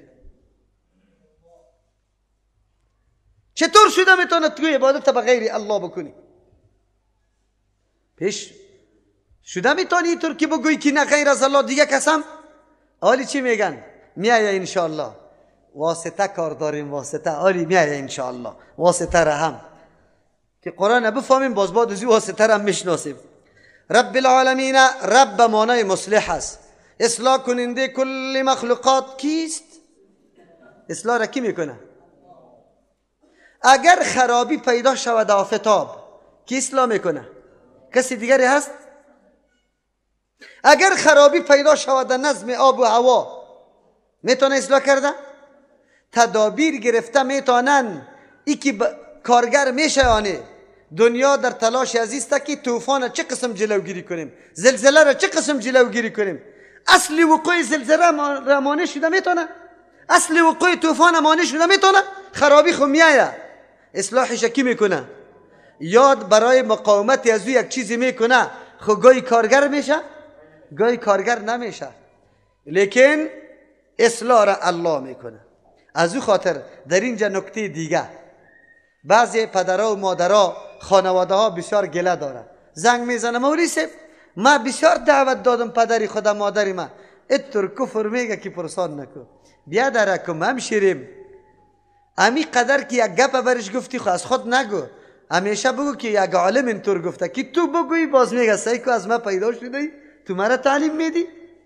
بعضی مردم ها خیلی غرور داره، ابلیس لعین باز در کلیش میره پیچکاری میکنه که خو این بچه تسایی که بیادبی تو را میکنه، این دختری تسایی که بیادبی تو را میکنه. عمیق فکر نمیکنه که من در خانه نشسته بودم، بچه و دخترم در ترجمه قرآن رفته و از ترجمه قرآن گپا را یاد گرفته، خوش شوه، شکر نعمت الله را بکنه که الحمدلله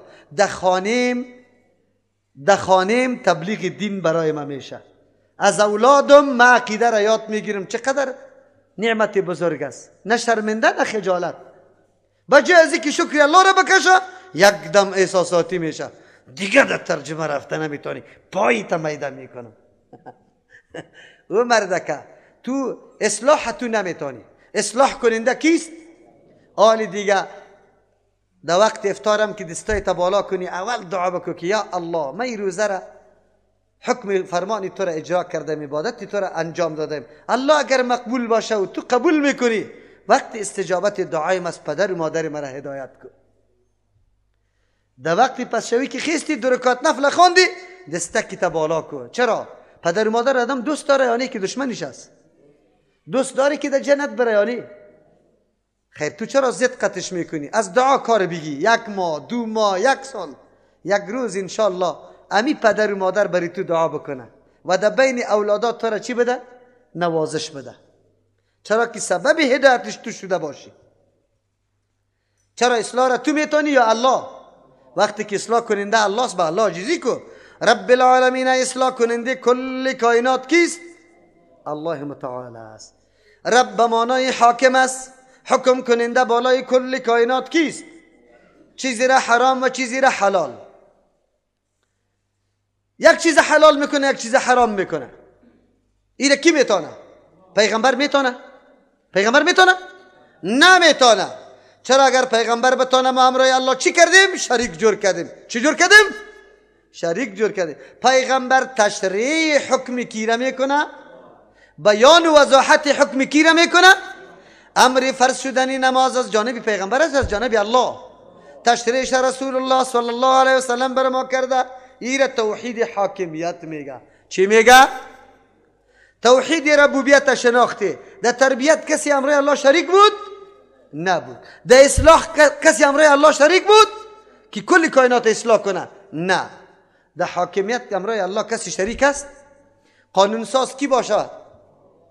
او قانون باید کی بسازه؟ از کل حالات و ضروریات و تمام نیازهای امین مخلوق آگاه باشه، امو طور ذات قانون بسازه، یا نه که کسی که امین علم نداشته باشه، امین معلومات نداشته باشه؟ کدام؟ یگانه ذاتی که کل ضروریات و حاجات ما برش معلوم است، آینده ما، پیش ما، پشتی سر ما، تمامی گپای ما برش معلوم است. کیست؟ خیر قانون کی باید بسازه برای ما، برای زندگی ما؟ کی قانون بسازه؟ غیر از قانون الله قانونای دیگه نیازی ما را برآورده میتونه؟ حاجت ما را پوره کنه میتونه؟ قطعا نمیتونه. امروز دنیای غرب برای خود قانون ساخته، در شعبه مادیات خیلی پیشرفته شده، اما بلای دیگری واره چی کرده؟ فرا گرفته. امروز در دنیای غرب انسانیت وجود، اخلاق وجود، شفقت و ترحم، عزت و احترام، آن چیزی که جوهر انسانیت است وجود، فقط کالبد وجود داره. کسایی که در غرب زندگی کرده برای از این اصلی حقیقت ها بالکل معلوم است. یک برادر از دوتریش آمده بود برام قصه کرد، گفت مولوی ما همیشه دوستا را از پیششان سوال میکنم که چی خاطرات داری از اونجا؟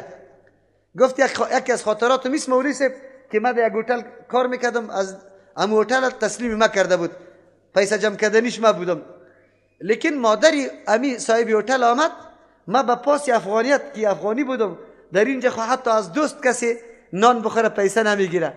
گفت از اون مادرش پیسه نگرفتم که آمد مالک هتل، گفت مادرم آمده بود نان خورد یا نه؟ گفتم خورد. گفت کو کی پیسهش؟ ما گفتم نگرفتم، خب مادریت است. گفت تو چی بده؟ گفت از خودم شخصا پول گرفت. چی گرفت؟ اونجا درک کردم که اسلام کدام دین است، عزت و احترام چی را میگه. امروز به نام روز مادر از دست غربیا روز جور شده، مسلمانی ما تقلیدی از واره کرده رایسته. امی معلمی ما او معلم به خاطر یک روز گل آوردن توی قانون کفر اینجا سری اولاد مسلمان تطبیق نکو. به خاطر یک آوردن یک روز یک جوره کالا یک چند بگوی کیک و کلچه تو دینی خراب نکو. رسومات غربی ها را اینجا ترویج نکو که معاملش تو میشی، در بدر خاک بسر میشی، در روز قیامت برات جواب تو میدی. در جامعه و معاشره اسلامی مادر هر وقت مادر است قابل احترام است یا یک روز؟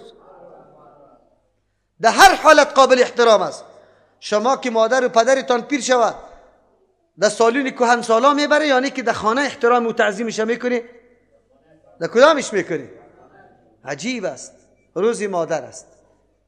چی کدام دسیسه نیست که دنیای غرب به ما مسلمان جور نکرده باشه؟ ما مسلمان بیخبر. روز مادر است، تجلیل میشه و سطح دولت تجلیل میشه. تو اولادی مردم در مکتب امو کلمایی که احترام مادر و پدر در کتابا ذکر شده بود او را از بین نبر. او در کتابا موجود باشه که اولاد مادرها را و معلمها را احترام بکنه. تو خود گرفتی از کتابای مکتب کلمه جهاد، کلمه بگوی احترام دینی گپارا کلش کشیدی، جواری و بگوی انار و گپارا در کتابایت آوردی. تو کدام کار باز میگی ما روزی معلم و یا روزی مادر را تجلیل میکنیم؟ دروغ نگوی، پیش الله رفته نیستی. بگوی که نه روزی مادر پیش ما قدر نداره، روزی با دارا را تجلیل میکنیم، با دارای طور دستور میده ما باید این را تجلیل بکنیم. رب العالمین حاکمیت از کیست؟ حاکم کیست؟ آیا قانونی که الله ساخته که نمی قرآن کریم است و حدیث رسول الله او را تشریح کرده و یک موضوع مسئله جزئی امام در زندگی ما باقی نمانده حل شده، این قانون پیروی کنیم یا قانون خود ساخته دنیای کفره؟ کدامش عملی کنیم؟ خیر امروز چرا در وطن ما اول نفر که کاندید میشه در سر چیش احترام بر ارزش های دموکراسی؟ چرا رای دادینه؟ در روز قیامت جواب بدی یا نه؟ یک شخصی که قانون الله را در قصهش نیست او ارزش میده دموکراسی را، چی میده؟ خیر چطور تو برش رای میدی؟ در روز قیامت الله از پیشت سوال نمیکنه.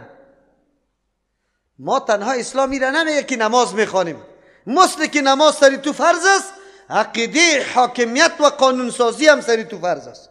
اگر تو قائل شدی به عقیده کردی که غیر از قانون الله دیگه قانون هم نیاز ما را پوره میکنه، تو در اینجا شرک آوردی. در کی؟ در حاکمیت کی؟ الله متعال. رب العالمین حاکم کل مخلوقات، قانون ساز، حلال کننده حرام کننده کل مخلوقات کیست؟ خوب بیایی که حالی بریم آیا حلال کننده حرام کننده الله است؟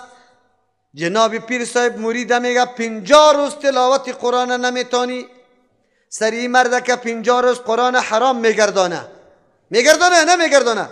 یک مرید تالی را اینجا نیستی که بگویه که بله من از جمله مریدا بودم همینطور امر به ما شده بود که قرآن نخوان.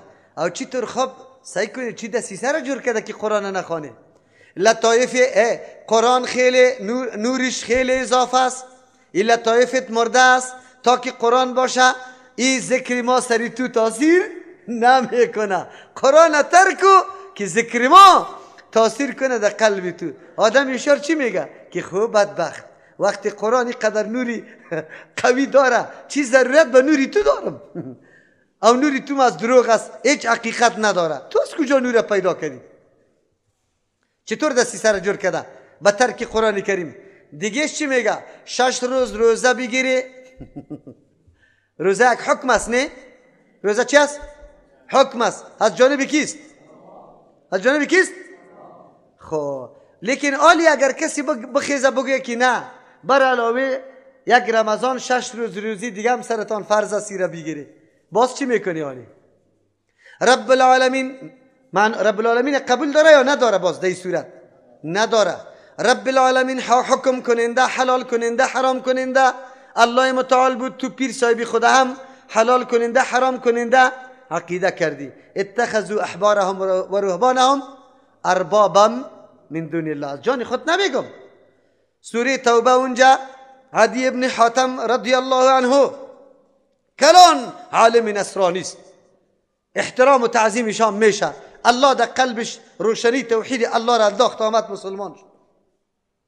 الله بیان نصارا را میکنه اتخذوا احبارهم و رهبانهم اربابا من دون الله. از یهود و نصارا را جور کردن علمای خدا، مشایخ یا پیرای خدا، رب غیر از الله متعال. عدی ابن حاتم به پیغمبر علیه السلام میگه که یا رسول الله ما خوار رب نمیگفتیم، عقیده نداشتیم که او رب ماست.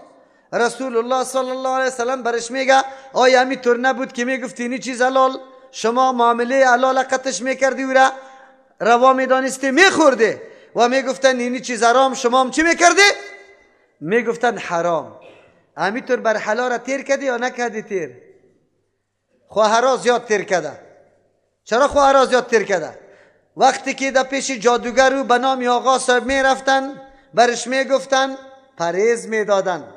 چی پرهیز میدادن؟ در زچه خانه داخل نشوی، در مرده خانه داخل نشوی، گوشت گوه نخوری، تخم مرغ نخوری، گوشت مرغ نخوری. این قید و بند چرا میگذاشتن؟ شما خبر داری فلسفه ازی چی بود؟ فیصل نامدانی در ترجمه این ډوډۍ خور باید امروز تشریح میکرد. هسته؟ آمده؟ نه آمده. چرا این بنداره میگفت؟ اینجا خوب به ضمانت تعویض داده. باز چی داده؟ که جور میشی. یک ماهی تمامی گفت و شنیدی از زیرا مکمل عملی میکرد زن، او گپ نمیشد. پس می آمد پیش ازی دبل پیسه از پیش گرفته. تعویضی تو خو کار نکرد. تو باش در کدام زچه خانه نرفته ای؟ حتما رفته ای. وی با زنا چی میگفت؟ در همسایه ما یک نانیش آمده بود برای ما خیرات روان کرده بود، نانی زچه خانه را خوردیم. فهمیدی؟ دین کی تباه کرده و کی از بین برده؟ ملت چقدر در تاریکی نگاه کرد. رب العالمین حلال کننده حرام کننده الله متعال است. آقا صاحبی که تعویض هم میداد سری مردم بعضی چیزا را حرام میکرد یا نمیکرد؟ نمیخورد. قطعا رب العالمین مدبر کل کائنات کیست؟ تدبیر کل کائنات کی میکنه؟ الله میکنه. اگر یک کسی پیدا شود با پیری خود نوشته کنه قیوم زمان، قیوم کی را میگه؟ که مکمل سری حالات مردم استاده باشه، تنظیم میکنه امور. قیوم زمان میشناسه؟ زمان که فراگیر از کلی گوشه های جهانه. شب و روز، انقلاب شب و روز توسط کی میاد؟ کسی که یک عالم پیره قیوم زمان بگویه، تدبیر کننده زمان بگویه، مشرک میمانه یا موحد؟ خیر امامای ما چرا هست؟ علمای ما به او طور مردم لقبی چی را داده خبر داره؟ کلیپ قطمه موجود است. حدیث موضوعی پیغمبر میخوانه اصحابی کن نجومی به ایهم اقتدیتم. صحابه ما به مثل چی بود؟ ستاره ها بود، به هر کدامش که اقتدا میکنه راهیاب میشه. اینقدر علما امی مردم ها کی گپ گفته شما خب گوش بگیره. میگه اینمی که پیغمبر میگه که اصحابی من مثل چراغای هدایت است، شما است چراغای هدایت. به کی میگه؟ به می مردمی که استاد و عالم خود چی میگه؟ قیومی زمان. این عالم میگه که شما چرا؟ پیغمبر که گفته شماست. او حدیث خو موضوعی است. و حدیث موضوعی است، نسبتش به رسول الله کردن. من کذب علی متعمدا فلیتبوأ مقعده. تو غالب خود جای تا به جهنم تیار کردی. حدیث موضوعی را گفته رویستی. لیکن اگر ابی حدیث ثابت هم شود پیغمبر صحابه را گفته یا کس مریدای پیره که پیر خود قیوم زمان بگویه، تو چرا او را میگیری سریزی تطبیق میکنی؟ عالم هستی یا نه عالم؟ کدامش هستی؟ ملت تباه میکنی، مردم ترغیب میکنی که اصل معنای عالم گپی عالم چی است؟ شما خبر شده که مردم بیای اینمی را امام خود جور کنی، اینمی مریدا را چی بکنه؟ اینمی شاگردای عالم و پیره برای خود چراغ جور کنه، از امی شما هدایت بگیره، در روشنی از یا شما بروی. این مردم اگر در روشنی از یا بیاید اسلام میشه یا گمراه میشه. حقیقتا برملا شوه، مردم درک بکنه که در کدام طرف روان هستیم. خیر. رب العالمین تربیت کننده مخلوقات الله متعال است. اشاره میکنه انسان در زندگی خود ضرورت به کل کائنات داره. تربیت تو بدون عالمین نمیشه. یک فرد ما که تربیت ما را الله میکنه، ما ضرورت به تربیت کل مخلوقات است. ما ضرورت داریم. اگر در پالوی و دریور تربیت نکنه، نانبای تربیت نکنه، زرگر، معمار، انجینر، بگوی مختلف کسب کاره الله تربیت نکنه، تو انسان زندگی تا پیش برده میتونی؟ اشاره میکنه که ای انسان بیچاره، نه تنها که تو محتاج هستی، سر تا پا محتاج هستی. رابطه یا تاریکی در بین کل انسانیت الله متعال برقرار کرده. یک تار الله، یک رشته الله مقرر کرده در بین کل افراد انسانیت. او رشته را میشناسه؟ کی برام گفته میتونه؟ او رشته احتیاجات است. چقدر در ترجمه مشارک شده و این قدر هم نفهمیده. رشته ای که در بین کل افراد انسانیت مشترک است یکی به دیگه وصل شده او کی است؟ احتیاجات است. رئیس دولت به رعیت محتاج است، رعیت به کی محتاج است؟ شاگرد برای استاد، استاد برای شاگرد، اولاد برای پدر و مادر، پدر و مادر برای اولاد، مدرس برای کی؟ بگه شاگردا، شاگردا برای مدرس. رشته که ما شما را با هم ارتباط داده احتیاجات است. چی است؟ امروز ما شما را ارتباط داده کدام چیز است؟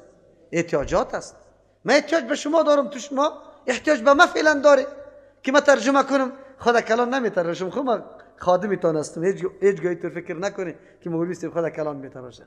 این گپ در ذهنتان نگرده ان شاء الله. الله ما را از کبر و غرور این گپا من نکنه. من در روز اول گفتم که ما یک قطرگه که از بحر عمیق قرآن بگه علم نداریم. خب به خاطر رفع مسئولیت که در روز قیامت الله متعال از ما سوال نکنه که بلغوا عنی ولو آیه. پیغمبر اسلام میگه یک آیت هم که میفهمیم باید به مخلوق برسه، حقیقت بیان شود، وگرنه ما و قرآن کریم و کتاب الله و تفسیر خیلی زیاد مسافت داریم. الله سر ما رحم بکنه، توفیق نصیب بکنه.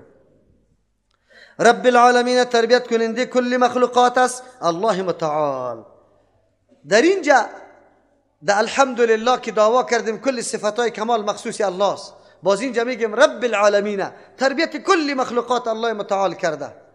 در این صفت امرای الله کسی شریک نیست. ربوبیت الله توحیدش ثابت شد. قاعده است که هرگاه توحید ربوبیت ثابت شود، از توحید ربوبیت دلیل بالای کی میشه؟ توحید الوهیت. توحید کی میشه؟ الوهیت میشه. پس اینجا هم توحید ربوبیت ثابت شد، هم توحید الوهیت. توحید الوهیت کجا بود؟ الحمدلله. کل صفاتهای کمال مخصوص کیست؟ صفاتهای کمال به یک ذات ثابت شد و معبود میشه. پس عبادت حقیقی میگرده، امو معبود میگرده. از او خاطر رب العالمین هم دلیل توحید ربوبیت شد و هم دلیل توحید الوهیت شد. الرحمن که بی اندازه مهربان است. دو موضوع را اینجا ما چی میکنیم؟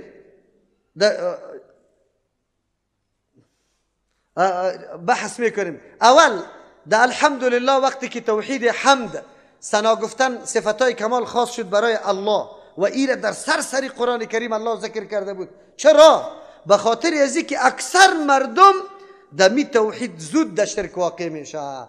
چرا؟ هرگاه یک کسی را ببینه که امر خارق العاده از پیشش صادر میشه، یک چیزی که در عادت نیست، این یالی او صفت عارضی که به او شخص ثابت شده، این مرد در موردش باور پیدا میکنه، یا این را منبع خیر مالک نفع و ضرر میدانه، یا است که آدم وقتی که یک چیزی برش حاصل شود خود ماهر میدانه که این چیسته، به خود نسبت میده مهارته که این از چی مهارت ذاتی است. قارون وقتی که خود در ناز و نعمت دید او را چی گفت؟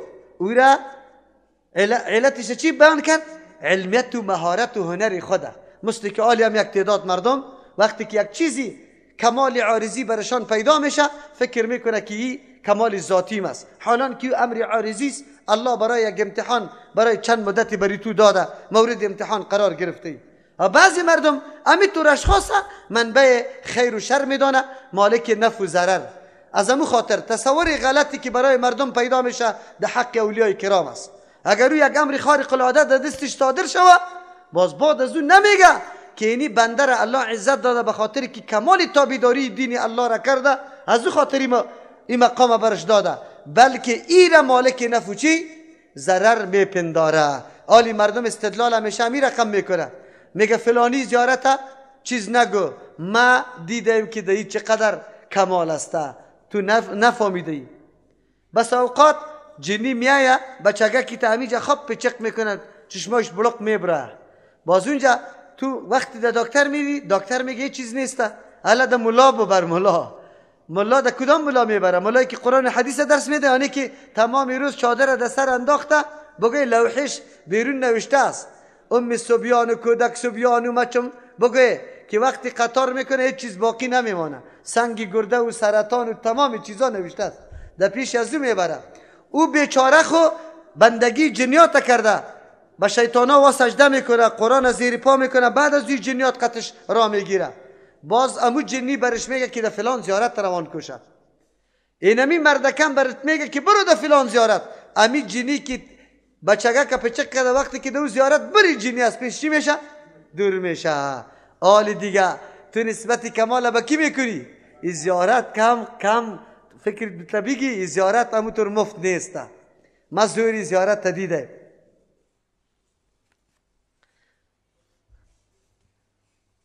در تگاب می رفتیم، در موتر بودیم، از همین بند سروبی که تیر شدیم اون طرف، حالی که پس در دره یک کمی چی میشیم، امینجا در لبی سرک یک زیارت است یا برش زیارت میگه. در افغانستان خو هر قبری که یک کمی بیرق داشته باشه او چی است؟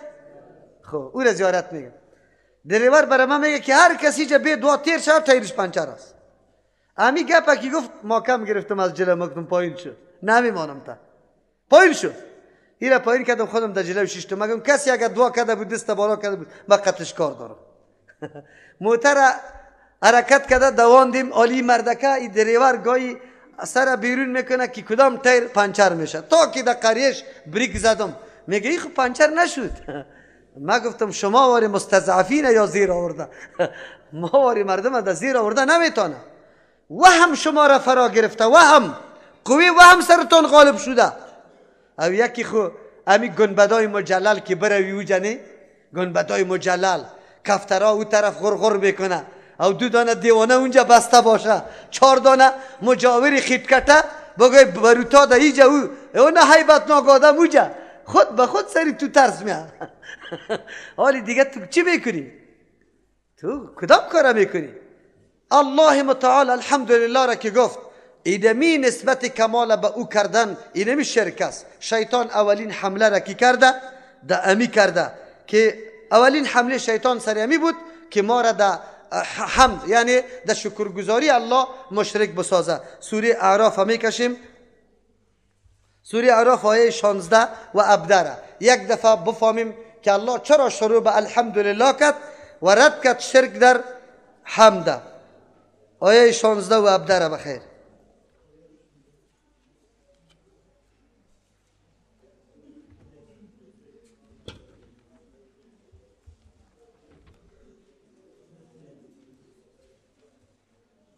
پیدا کردی انشاءالله. ابلیس لعین زمانی که مامور به سجده آدم علیه السلام شد نکرد، تکبر کرد، قیاس کرد، عقل جنگی کرد، فرمان الله را در نظر نگرفت، حالات آدم علیه السلام را در نظر گرفت. چقدر نکته عجیب است دوستا. نکته عجیب کدام است؟ نکته عجیب است که فرمان الله چقدر قدر داره. او در آدم علیه السلام نظر کرد، طلب کرد.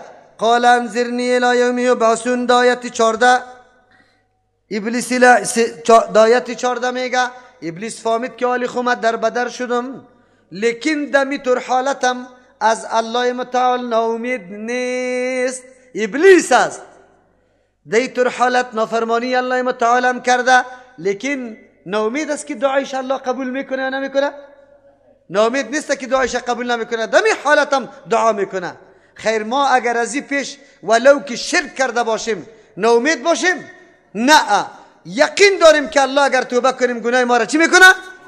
از کل گناه اگر توبه کنیم الله بخشش میکنه، خصوصا دی رمضان مبارک. ابلیس لعین از الله دعا طلب میکنه. قال انظرنی الی یوم یبعثون. میگه پروردگار برای من مهلت بده تا روزی که مردم از قبرها زنده شوه برخیزه. یک قدر چالاک است که عذابای قبر سرزیش نبیاید.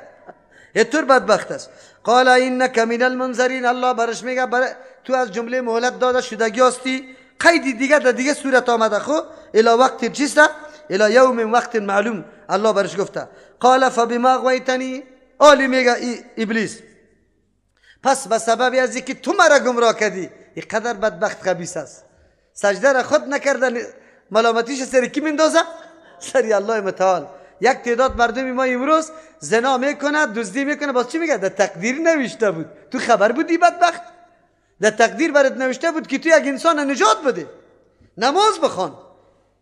حالی همینطور مردم ها ایره شاگردای و چوچای کی میگه؟ ابلیس. یا همینطور گپا را میزنه. لا قدن لهم صراطک المستقیم. میشینم خام میشینم برشان به بندگانی تو در راه مستقیمی تو کدام دینی که تو بری از واروان کرده ای توحید و یکتا پرستی من می نشینم. چی میکنم؟ ثم لآتینهم، ابلیس نمیماند تا نه، گاهی باز میاییم در پیش رویشان، من بین ایدیم از پیش رویشان و من خلفهم از پشت سرشان و عن ایمانهم طرف راستشان و عن شمائلهم از طرف چپشان. چی چلا میکنم؟ وسوسه کرده مهنت و زحمت. ابلیس همو تو آرام ننشسته، این قدر عرق ریزی میکنه که اگر حرکت یزور مهنت یزور تو ببینی اوه تو در عبادت الله این قدر تیز میشی که پرسان نکن. چی میکنه؟ تاثیرش چیست؟ میگه ولا تجد اکثرهم شاکرین، نمیابی اکثری بندگان خود شکرگزار. نسبت نعمت ها را به تو نمیکنه، اول ایج نعمت تو را نعمت نمیگه، اگر بگویم باز نسبت نعمت به تو نمیکنه، باز سعی میکنی بچهش از مریضی جور شده، سبا سعی میکنی که بسته خانواده بچه کاکا و خاله و همیش روان است، گوسفند گرفته، خیرت است.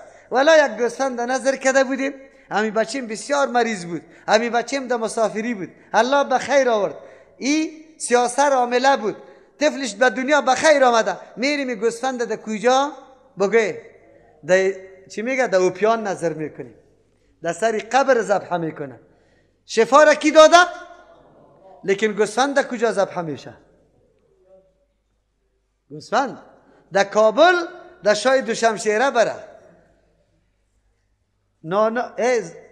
نانای مغزیدار و پیرکی خواهم در قبرها برده میشه که بری پر از اوجا.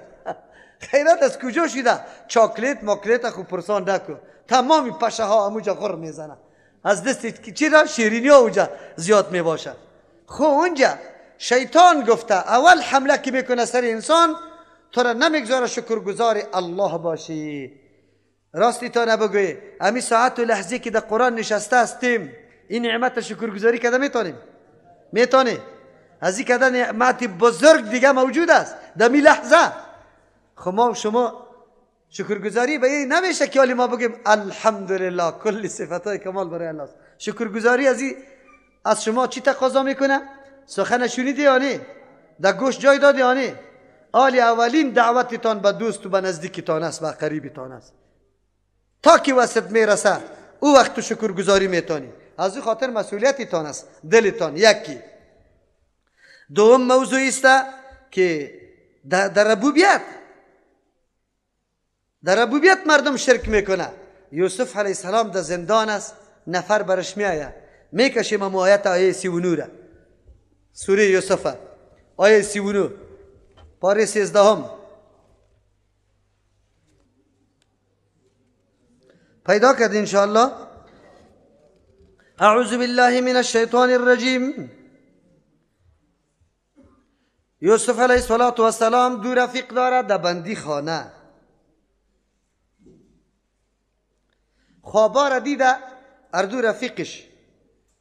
یوسف علیه السلام در بین بندی خانه بسیار شخص خیرخواه دیده، بسیار شخص خیرخواه.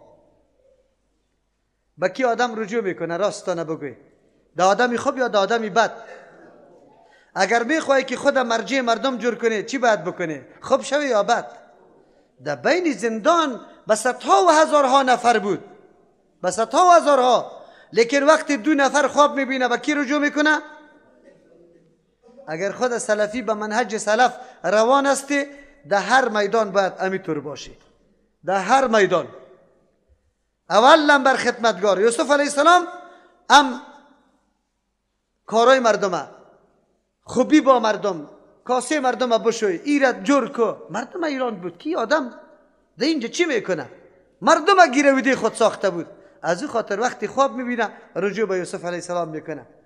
یوسف علیه السلام که وقتی پیشش میره خب موقع ده گیرش میآید، اینطور موقع ده مم ده گیر میآید.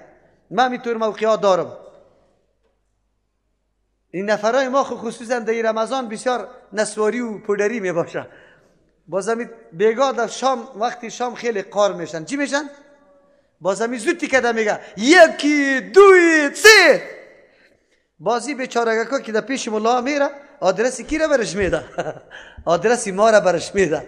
پیش از وقت رفت خلاص شده، باز پیش من میاد چانس برم میاثر میباشه. میگم بیا درکم فتوا طلب میکنی؟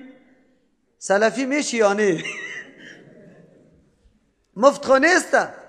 فتوا را میگیری به سلفی، برو گر حنفیستی از مولای حنفی فتوا بگی. اینطوری نمیشه که تو ما در یک مسئله سلفیستم در دیگه مسئله باز چی هستم؟ حنفیستم. اینطوری نیست. حنفیت اصیل با سلفیت هیچ فرقی نداره، تفاوت داره. حنفیت اصلی نداره، ولی با تاسف که حنفیت چی کردن؟ تغییر دادن. نام امام ابو حنیفه رحمه الله سلفی را یا گرفتن بدنام کرده. امام ابو حنیفه رحمه الله سلفی یا غیر سلفی؟ سلفیست. امام سلفیستیم، منهج سلف روانه. به مورایی که امام ابو حنیفه رحمه الله روان است، ما روان هستیم. مسلک و مذهب از او چی بود؟ اذا صح الحدیث فهو، ما مسلک ما همون چیز است. اگر خلاف بود باز مرا دستی مرا قطع بکن. خو افسوس است که مردم ها بدل پیدا شد به نام حنفی. یا حنفی چی بگویم؟ دیگه همیشه بگی حنفی بدل است یا اصلی؟ حنفی بدل. موقع به یوسف علیه السلام به دست آمده چی میگه؟ یا صاحب السجن، ای رفیقای زندان، اینقدر مدت با هم تیر کردیم، حالاتی ما زندگی ما برای شما مکمل معلوم شده، یعنی سرمت دروغ مشاهده نکرده، گپای ما حتما خیرخواهانه است، هیچ گپی ما ضرر ندارد تا که فایده نداشته باشه. اول آدم ثابت کنه در یک مجموعه که گپای ما کلش خیرخواهانه است. رفیقای تو از تو مطمئن باشه که اینی آدم اینقدر دلسوز و خیرخواست که هیچ پرسان نکو. هر سخنه که میگه برم بنای نفهم است، از او خاطر باز هر سخنی تو را میپذیره. اگر نه که تو سابق قبل تاپگکی تام از کجا جور کرده کچالو او زده رویستی مشرک مرتد ملحد الله باز دیگه کی است که در گرد تو آمده بتانه؟ آمده میتونه؟ نمیتونه. یا صاحب السجن، رفیقای زندان، ارباب متفرقون خیرون، آیا ربهای متفرق آیا ربی جدا جدا نعوذ بالله حقداری بندگی کسی که قائل باشه که حق بندگی به دیگه کسام است ثابت است غیر از الله متعال، متفرقونه که جدا جدا باشه، سجده را به یکی بکو، قیام به دیگر، رکوع را به دیگر، نظر به یک قبر بگوی. نظری گوسفند در یک قبر، خواست گوساله را در دیگه قبر، شطور در دیگه قبر. در یک جای بودم در یک منطقه اوجا نفرا در روز چهارشنبه یک مرغ گرفته می آمد. یک روز سوال کردم از پیششان، ما گفتم ایره چرا میاره؟ گفت این نظری باباست. ما گفتم این بابا همیشه همی مرغ طلب کرده، یعنی که گوسفندان برش میشه. نه میگی بابای مرغ است، بابای گوسفند دیگه است. شما باور به الله متعال بکنید این حالات در پاکستان که مرکزی مدارس است و ما خودم رفتم 40 دانه بزکی نگاه کردم، ملنگی کی بگه ملنگی زیارت، ملنگ که تحقیق کردم زنی خدا کشته، زیر مقدمه بگه محکمه بوده، از اونجا فرار کرده، اینجا آمده پاچا صاحب شده او چرس هم در لب چای مسجد کاریده. این قدر خبیث بدبخت بود. زنا می آمد آلیسای که چی رقم روی زنه ببینه، چه قسم قطعی از او تماس بگیره، میگه تو جن داری، جن در دیگر رقم نمی برایه، ما شمع را داغ میکنم در بینیت میگیرم. ببینید چلاره. خب باز میگه نه جندای تو خیلی شوخ است. حالی چی میکنم؟ دو دانه چوب قوی را پیدا میکرد در قدی انگشتای امی دختر زن میداد، پچق میکرد. او دیگه که پچق شد چی میکنه؟ بگوی که چیغ میزنه خدا میپرتنه، خدا میپرته نمیپرته. شما باور به الله بکنه این دین تباه شده. این مردم بیچاره میقه نمیفهمه که می خبیث سیکو کدام حالت است که سری زنا نمیکنه. 40 دانه بز داشت. چند؟ 40 دانه بز داشت. الحمدلله یک ماه تیر نشده بود که فضل الله این ریشه شرک ما کندیم. الحمدلله با توفیق الله متعال.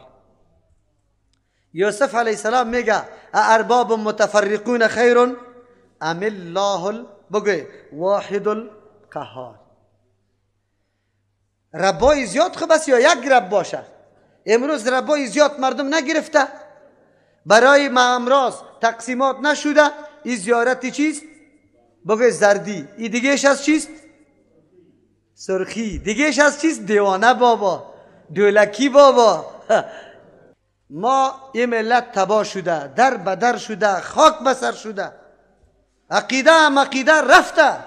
اگر باز به کتاب الله رجوع نکنیم در بدر هستیم. یک الله را پرستش کنیم یعنی که ارباب متفرقونه. یک الله را پرستش کنیم. الله نصیب ما بکنه. رب العالمین امی گپا برامو درس داده. الرحمن الرحیم. دوم دلیل چرا کل صفتای کمال مخصوص الله متعال است؟ به خاطر که الله رحمان است. رحمان ذاتی که بی نهایت بی اندازه مهربان باشه. بی چی؟ بی نهایت و بی اندازه چی باشه؟ مهربان باشه. او را چی میگیم؟ رحمان میگیم. الله متعال رحمت خود 100 جز جور کرده. چند؟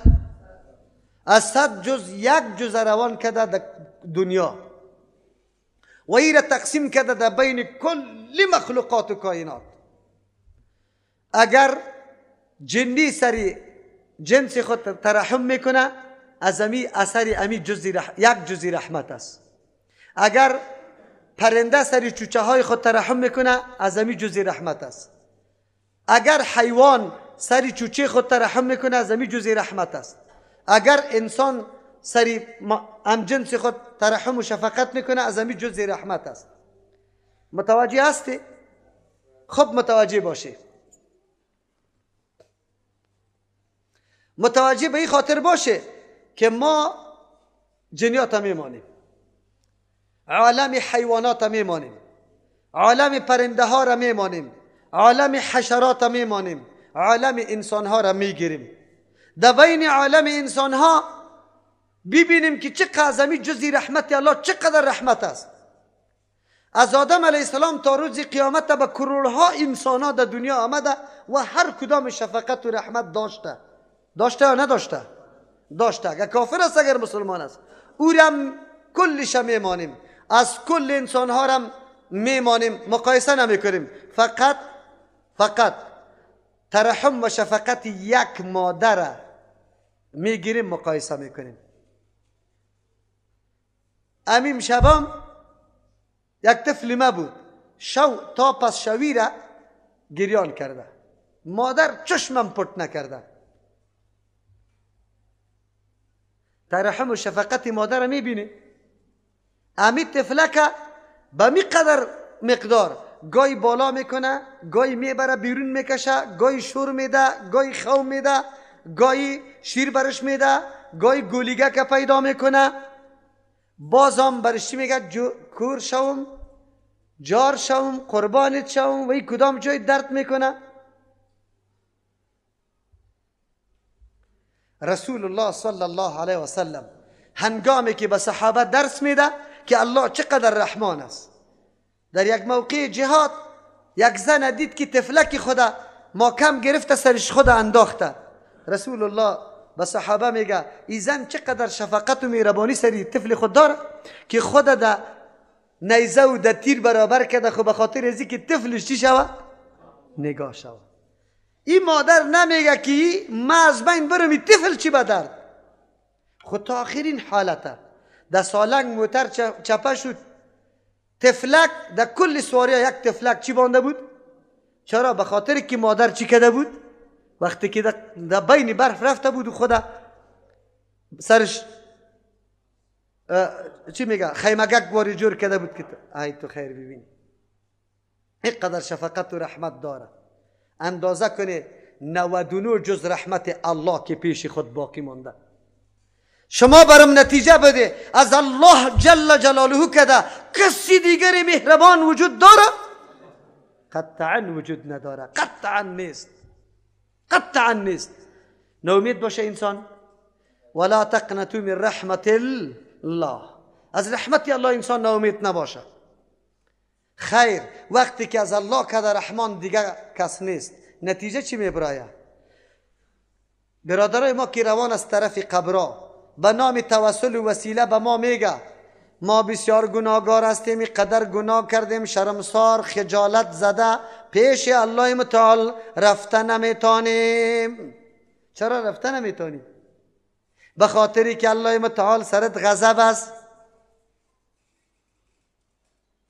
ما و شما در دینی ما ایسته کسی را که الله مبغوض بدانه یعنی دوست بگیریم شه.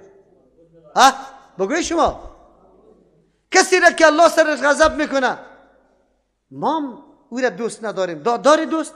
چرا نافرمانی الله را کرده؟ این مردم ها میگه که ما خجالت زده شرمنده قطعا به الله پیش شده نمیتونیم، چرا که الله متعال گفته برای ما گناهگار در حالت نافرمانی نبیای. قانون گذاشته که نبیای به این حالت. ما میرویم پیش این قبر ای را وسیله میکنیم. از تو سوال میکنم که حالی شفقت و رحمت الله را زیاد کردی از صاحب قبر؟ عقیده به رحمان داره یا نه که نداره؟ حالی اینطور آدم عقیده به رحمان نداره. ای آدم عقیده به ای داره که نه، مهربانی ای قبر زیاد است از مهربانی کی کرده؟ الله کرده. ما که میگیم که سوره فاتحه را بدانیم، دین میدانیم یا نمیدانیم؟ دوم خیلی خوب اون مردکه برو مقت تسلیم کردم که رویدار است. چی هسته بگوی؟ الله یک از صفاتش است که منزه از صفات عیب و نقصان است. هسته؟ عقیده داری به یا نه؟ سبحان الله، پاکی برای کیست؟ از هر قسم عیب و نقصان. هیچ نوع عیب و نقصان الله نداره. مجبوریت عیب است یا نقصان؟ اردویش است. عیب است وقتی که روی دار میره الله قانون گذاشته که این مرده که خیلی معصیت کرده این قطمه روبرو نشوه. نمیخوایم که روبرو شوه، بلکه ایره در جهنم میبرم. لیکن رویدار صاحب میایه برش میگه که یا الله قانونیت خودت قضا میکنه که ایره در جهنم پرتی، لیکن ما آمدهیم. آلی الله مجبور میشه از روی ازی یا نه که غیری مجبور میکنیشه؟ آلی صفت عیب و نقصان است یا صفت کمال؟ صفت عیب و نقصان است. الله از روی مردکه قانونی خود میده میکنه. ایره شفاعت قهری میگه. چی میگه؟ شفاعت بزور شده میتونه؟ من ذا الذی یشفع عنده الا باذنه. به اجازه الله. بیار اجازه تا تو که فلان قبر میگی توسل میکنم، کی برش اجازه داده؟ تو خو عقل اگر داشته باشی در زمان رسول الله امی توسل شده. مردم مشکلات های متنوع داشته. ما و شما خو عقیده داریم بعد از کل انسان ها بشریت کی افضل است؟ انبیاء علیهم السلام. خود در بین انبیاء علیهم السلام 5 پیغمبر اول العزم، ابراهیم، نوح، موسی، عیسی و محمد رسول الله. خود در بین 5 اول العزم فضیلت از کیست؟ رسول الله صلی الله علیه و سلم. چرا رسول الله را کسی وسیله گرفته؟ مختلف مشکلات در جهادا، در فقر، در گشنگی، در قحطی سری صحابه آمده. صحابه وسیله گرفته رسول الله را؟ نه. عمر رضی الله عنه باران نمیشه، قحطی آمده، بجای از اینکه در خانه خود بشینه یا 2 رکعت نماز بخونه دستکی خود بالا کنه بگویه که یا الله بروی حبیبیت، بروی پیغمبری برگزیدید، بروی او شخصیتی که در کل انبیاء علیهم السلام ممتاز است، یا الله تو سر ما بارانی رحمت ببار، قحطی و گرسنگی را دور کو. عمر رضی الله عنه از خانه خود میخیزه میره پیش کی؟ عباس. از شما سوال میکنم مرتبه عباس خیلی بلند است یا حمزه؟ حمزه رضی الله عنه سید الشهدا است. باید عمر رضی الله عنه میگفت که یا الله بروی سید الشهدا حمزه کاکای پیغمبر علیه السلام که سید الشهدا است باران سر ما ببر. باز میره پیش عباس. با عباس اینطور میگه سر ما وقتی که قحطی میشد پیش پیغمبر علیه السلام می آمدیم توسل میکردیم، رسول الله دست بالا میکرد دعا میکرد الله باران میکرد. طریقه را برای عباس خود عمر بیان میکنه که باران چی رقم طلب کرده؟ به طلب دعا. به طلب چی؟ آلی دیگه عمر رضی الله عنه تر گفته که یا الله بروی عباس رضی الله عنه باران کو. گفته او گفته که ما توسل میکنیم یا الله به دعای کی؟ عباس رضی الله عنه. دعا از زنده است یا از مرده؟ دعا است، توسل است. یا وسیله در کار میگیره، امی وسیله که مردم در شرک مبتلا کرده وقتی در زیارت نفر روان است برش میگی چی میکنی؟ در قبر نرو، استغاثه طلب نکن. نه نه نه ما استغاثه طلب نمیکنیم، از خودی قبر طلب نمیکنیم. خیر چی رقم میکنی؟ این روی دار است پیش کی؟ در سند روی داری تا سند خواه به وحی معلوم میشه. وحی خو فعلا وجود نداره. تو اول برای ما بگو که امی صاحب قبر جنتی یا دوزخی. پدرت گفته میتونه؟ چطور شده میتونه؟ لیکن مردم تبا کردن به نام کی؟ توسل. بعد از چی میگه؟ تبرک، برکت حاصل کردن. نه لنگی ابوبکر رضی الله عنه را کسی تبرک حاصل کرد، نه از کالایش، نه از موی ریشش، نه از جای نشستنش، نه از جای خواب کردنش. از عمر کسی تبرک نکرد، از عثمان نکرد، از علی را نکرد، از عشره مبشره را نکرد، از اصحاب بدر و بیعت رضوان نکرد. امروز جناب پیر صاحبی تو بگوی اینجا جای خوابی پیر صاحب است، اینجا جای رمه مالی پیر صاحب است، اینجا جای چی است؟ بگوی جای استراحت و نشستن پیر صاحب است. تبرکات شروع است. این کدام دین است؟ در کجا آمده؟ الرحمن به اندازه مهربان است. خب رب العالمین بر ما درس داد توحید ربوبیت. نشو و نمو دادن کاری کیست؟ الله متعال است. اولاد ما ضرورت به این داره که تاویز صبیانه برش بگیره؟ بندار از سخی صاحب برش پخته میکنه، از میراشوی بگوی بامیان برش میاره، از زوپیان چاریکار برش میاره، از چلگزی بگوی ننگرهار برش میاره، از تارای سرخکانی لغمان برش میاره. تربیت الله میکنه یا کسی دیگره؟ بله این کارا کل شرک است. چی است؟ کسی که کارا را میکنه بمره مشرک میموره. رحمان بی اندازه مهربان الله متعال است. غیر از الله متعال دیگه کسی طور مهربان نیست. چرا که 99 جز رحمت پیش کی ذخیره است؟ الله متعال است. الرحمن است. دهنده نعمتای عام بی اندازه کیست؟ به مشرک، به کافر، به جهود، به یهود، به نصارا، به مسلمان، به حیوان، به پرنده، کلش اثر رحمت کیست؟ کل گیره میده. الله نمیگه که تو کافر هستی در بت سجده میکنی من برات رزق نمیدم. چرا؟ محل پاداش دنیاست یا آخرت؟ خیر دنیا برای چی است؟ میدان امتحان است. اختیارات، امکانات، استعداد الله به کلگی داده که از این امکانات استفاده درسته بکنه. تو را جواز داده که چی کار میکنی؟ فمن شاء فلیؤمن و من شاء فلیکفر. الله برات اختیارات داده. رای کفر و رای ایمان مشخص کرده، مؤمن و کافر نتیجهش بیان کرده. فقط توستی که مورد امتحان الله تعالی قرار گرفته. کدام میکنی؟ چی میکنی؟ لیکن سبا روز از اینمی مکلفیتی که در اختیار داری از امی از پیشت سوال میشه. در کدام مقداری که برات اختیار داده شده.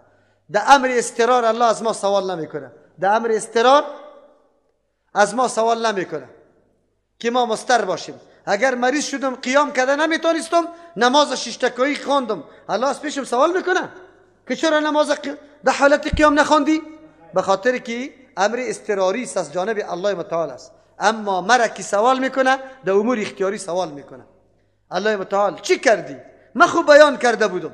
اینی شرک، اینی توحید، اینی سنت، اینی بدعت، اینی رای مسلمانی واقعی، اینی منعم علیهم، اینی مغضوب علیهم الضالین. کدامش انتخاب کرده بودی؟ اینی صراط مستقیم، این راه های منحرف از صراط مستقیم که هر طرف رفته کدامش پیش کرده؟ الرحیم که خصوصی رحمت دهنده کیست؟ الله متعال است. دهنده رحمت خصوصی الله متعال است. اگرچه در فرق در بین رحمان و رحیم مختلف توجیهات مفسرین میکنه. کسی میگه رحمان متعلق دنیاست، رحیم متعلق آخرت. کسی میگه رحمان کثیر رحمت میگه، رحیم لازم الرحمت میگه که رحمت قطعی الله لازم است، منفک نمیشه. کسی میگه رحمان کثیر رحمت او رحیم میگه دائم الرحمت، همیشه است رحمتش. کسی میگه رحمان لفظش خاص است لیکن معنایش عام است، رحیم لفظش عام است معنایش خاص است. چرا؟ رحمان اطلاق لفظش غیر از الله بالای کسی دیگه نمیشه، اما به اعتبار معنا رحمتش به کلگی میشه. اما رحیم لفظش عام است، مخلوق هم رحیم گفته میتونیم، اما معنا رحمت خصوصیش خاص است. راجح معنا است که دهنده نعمتای عام که رحمان است کیست و رحیم دهنده نعمتای خاص هم کیست. آل نعمتای خاص کدام است؟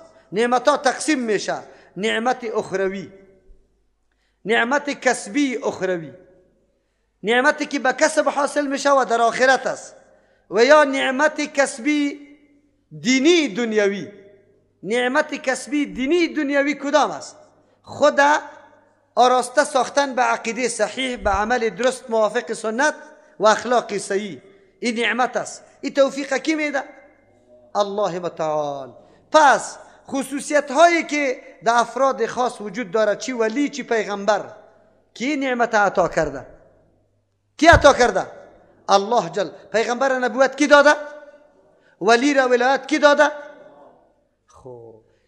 مومن عزت کی داده؟ زمانی که در خود مشاهده کردی که ما پابند دین الله هستم، مرا الله توفیق ترجمه آمدن داده، این نعمت خصوصی است یا عمومی؟ خصوصی است. کی برات داده؟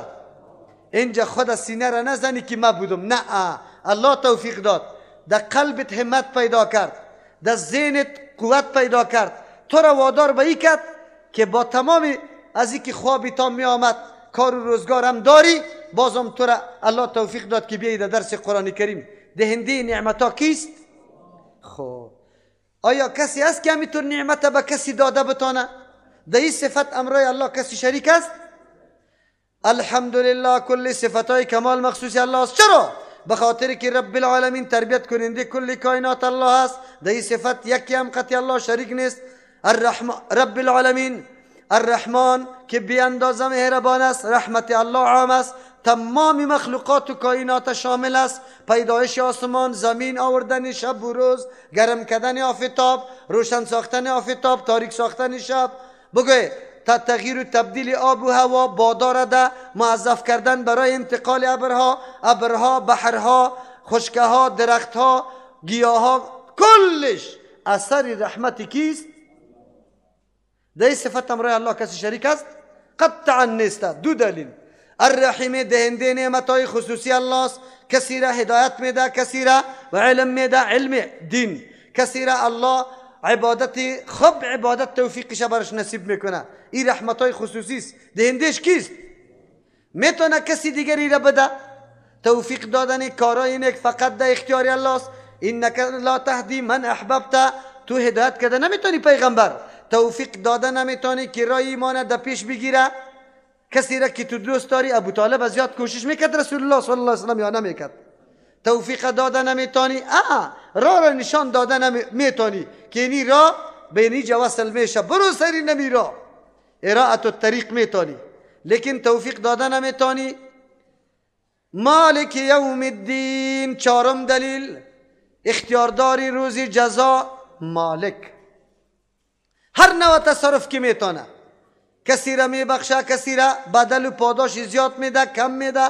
خو الله همه فیصلهش بروی کیست؟ عدالت. بروی چی است؟ ظالم نیست.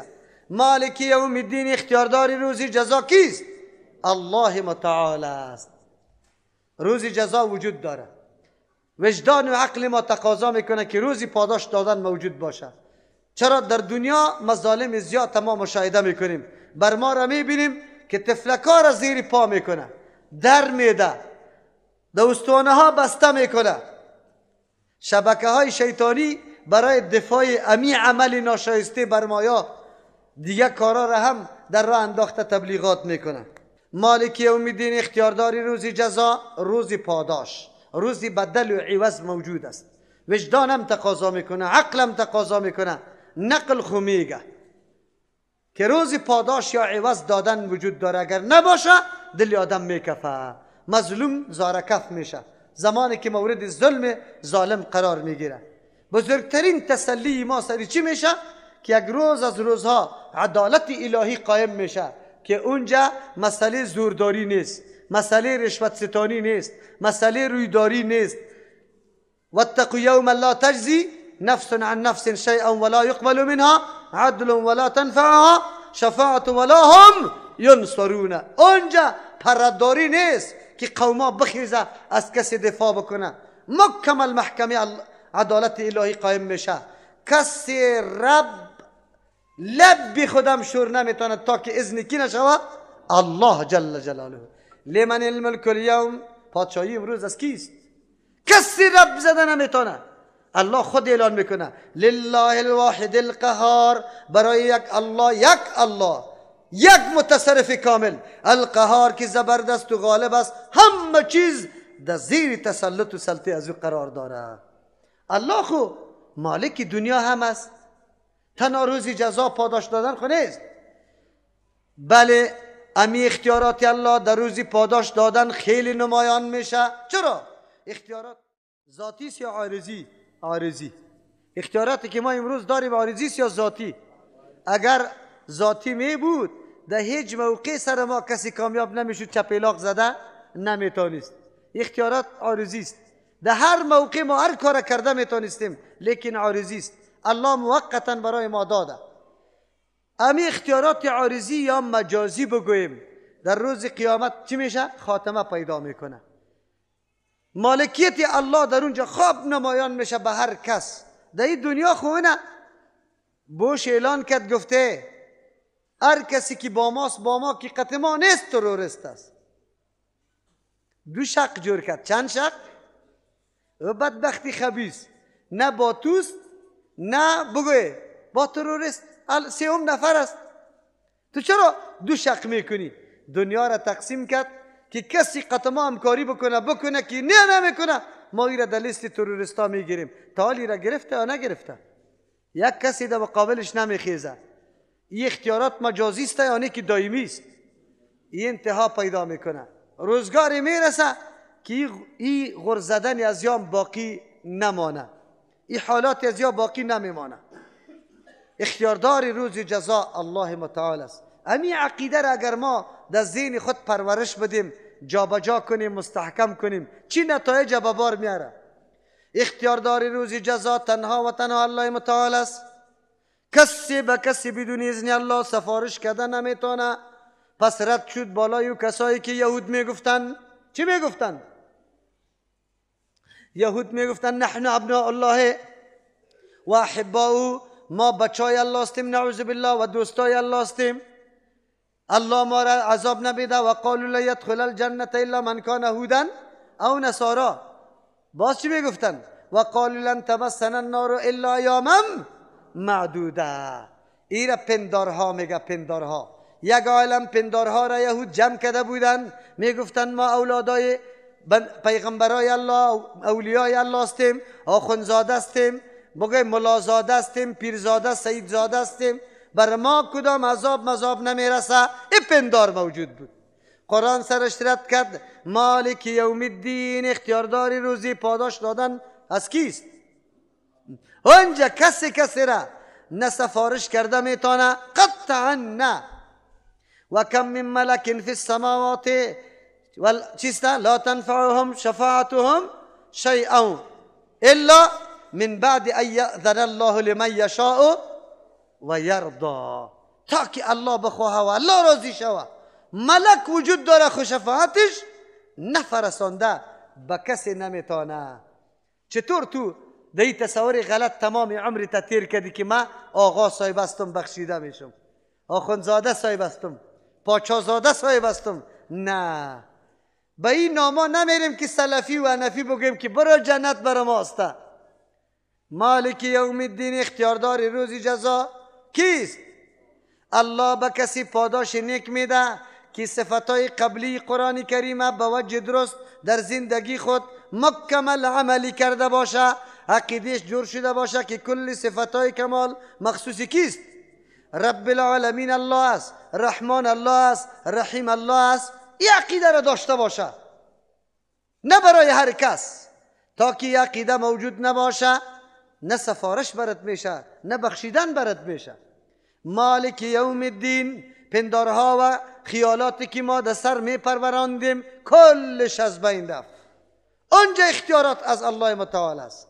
لیکن ای آیت درس بر ما میده، بس اوقات خیلی نیکی میکنی، دعوتگرای امی عصر فعلی ما آنقدر زحمت میکنه، محنت میکشه، خصوصا در پدر مادر، در اقارب خود، لیکن چپیلاک کاری میشه.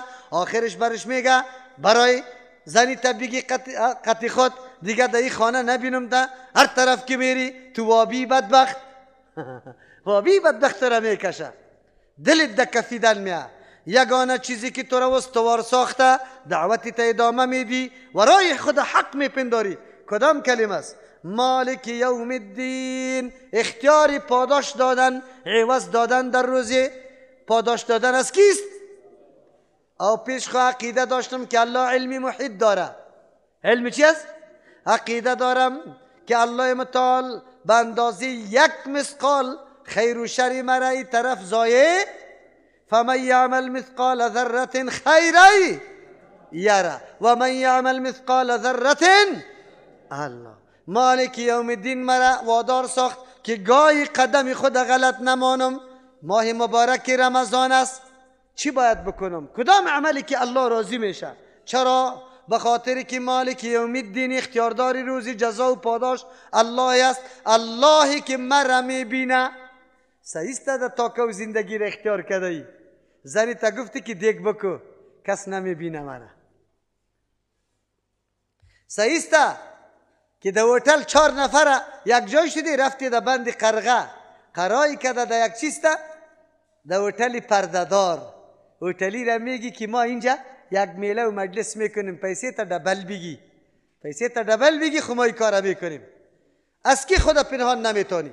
در بیرانه و در کجی و کوری شاید خدا از انظار مردم و مخلوق پنهان کنی، لیکن از الله متعال که وان الله قد احاط بكل شيء علم، ما از او خدا پنهان کرده نمیتونی.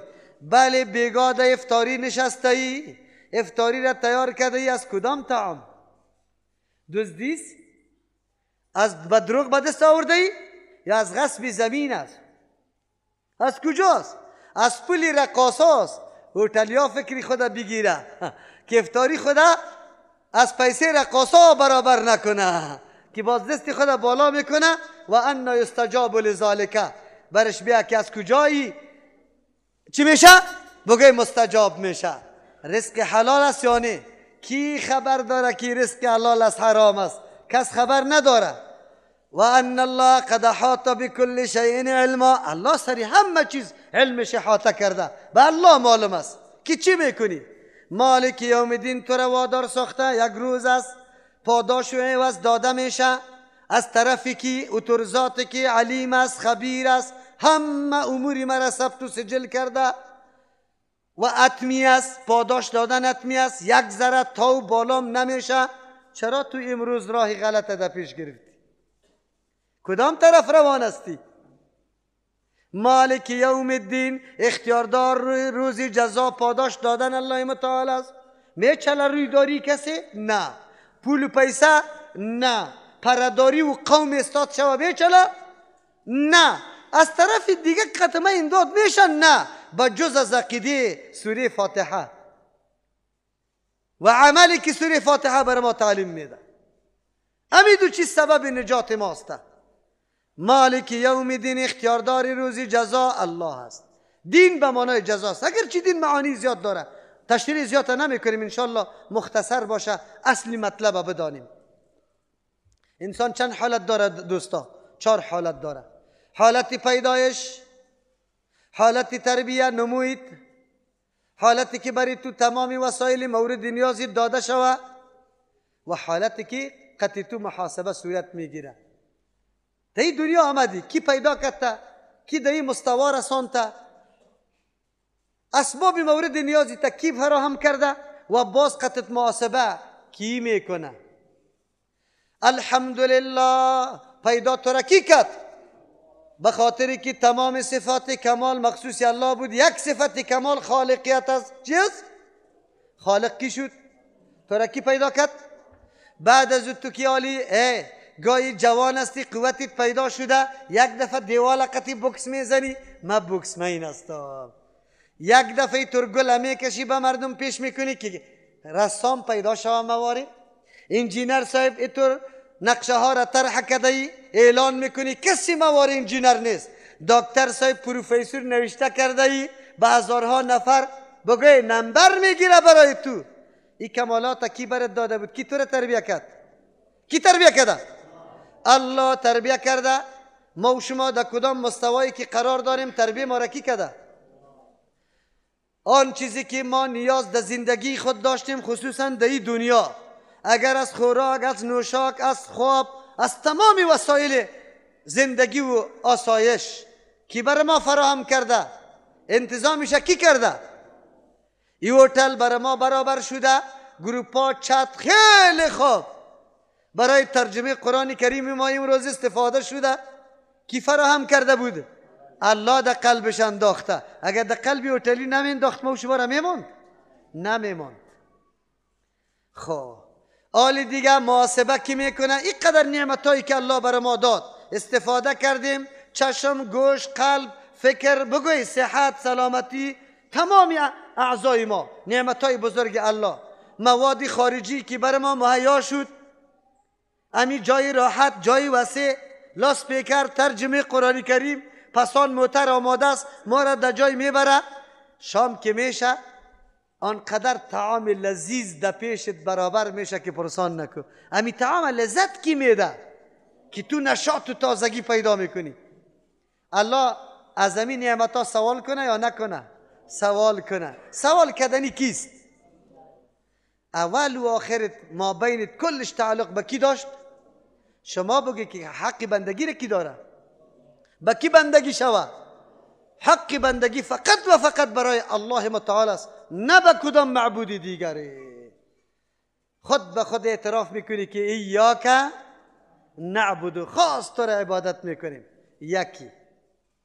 دوم، الحمدلله، کل صفتای کمال مخصوصی الله متعال است. کل صفتای کمال مخصوصی الله متعال است. الله صفت که برای من میده، برای من خو میده دیگه. چرا تربیتی مرم الله میکنه؟ رب العالمین هم الله متعال است، تربیت میکنه مرا. خو دیگه مرزانی میکنه، چیزای زاید هم برام میده، رحمان هم است، رحیم هم است. خیر دیگه مست و ملنگ بگردم دیگه، کلی تمامی امورم مهیا شده، ده هیچ قصه نباشم. حالی گاهی بگویم طبیعت همیطور است. چی بگویم؟ طبیعت همیطور است برادر. دیگه ما میگه که کدام موتری لکسه خریدیم و بسیار سختی تیر کردم خود در آلمان، در انگلستان.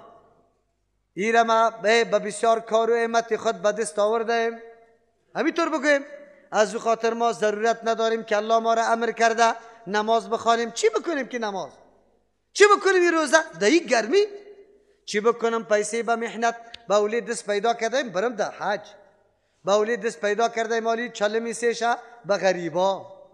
چرا اینطور کنم؟ اوه این بدنی تر و تازه، این مویا را ببی، جوانی را ببی، لیکن برم تفنگ بگیرم در سنگر خو کنم، بگوی نان خوش که بجوم در مقابل کفار؟ نه، چی ضرورت دارم؟ قرآن برات گفت که مالک یوم الدین، ای بنده یک روز نه یک روز این دنیا فنا شوند است، این زندگی انتها داره. آمده ای توسط الله، آمده ای انتهام بسوی الله متعال است. و ان الی ربک المنتهی، میری طرف الله متعال. الله از پیش سوال میکنه که تو را پیدا کرده بود، اسباب و وسایل رزق برات آماده بود یا نبود؟ حواس برات داده بودم؟ نه. بگه امکانات تفکر و تدبر برات داده بودم؟ نه. تو میگی که بله برات داده بودی، بعد از او برات میگه چی کردی با امکانات؟ مخو در دنیای خیلی وسیع تو را تولد کردم و با وجود آمدی و آنقدر میدان وسیع برات مانده بودم که هیچ پرسان نکن. 10 دفعه گناه نکردی من تو را گرفتم، 100 دفعه گناه نکردی گرفتم، 1000 دفعه گناه نکردی گرفتم تا نگرفتم تا. موقع داده بودم که توبه بکو، ای لحظه خبر داری که در توبه در کدام ساعت بسته می شد؟ زمانی که حالتی غرغریت می شد، بعضی آثار آخرت در چشمت می آمد، در نظرت می آمد، بعد از او در توبه بسته می شد. تا همی قدر میدان وسیع را برای تو موقع داده بودم. خیلی قدر عمرت در گمراهی تیر کردی، یک دفعه خوب رجوع به الله میکردی. جواب است مالک یوم الدین، کمال مهربانی الله متعال بر ما بیان میکنه. ما را الله قبل از قبل خبر کرده که ای انسان، این مرگ نیست. وقتی که تو روحت میبرایه اینطور نیست که تو فانی شوی، بلکه انتقال از دار فنا به دار بقاست. وجود ناقصی تو کامل میگرده. نعمتای فناپذیر و نعمتای بگوی خیلی ناچیز بدل به نعمتای بزرگ میشه. خود تکلیفا و عذابای فناپذیر و عارضی یام بدل به تکلیفا و عذابای مخلد و دائم میشه.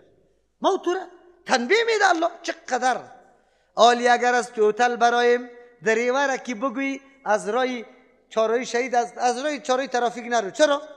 والا ترافیکا استاد از جریمت میکنه، تو دوره هم میزنی او طرف. مچم چارایی چی میگه برش؟ سابقه میگه یا از کدام جای میری؟ این مردکه را که دیگر روز ببینی این قدر احترام میکنی، قدرش میکنی. چرا؟ به خاطری که تو را از 200 یا 300 جریمت چی کرده؟ سبب و وسیله شده تو خطا خوردی.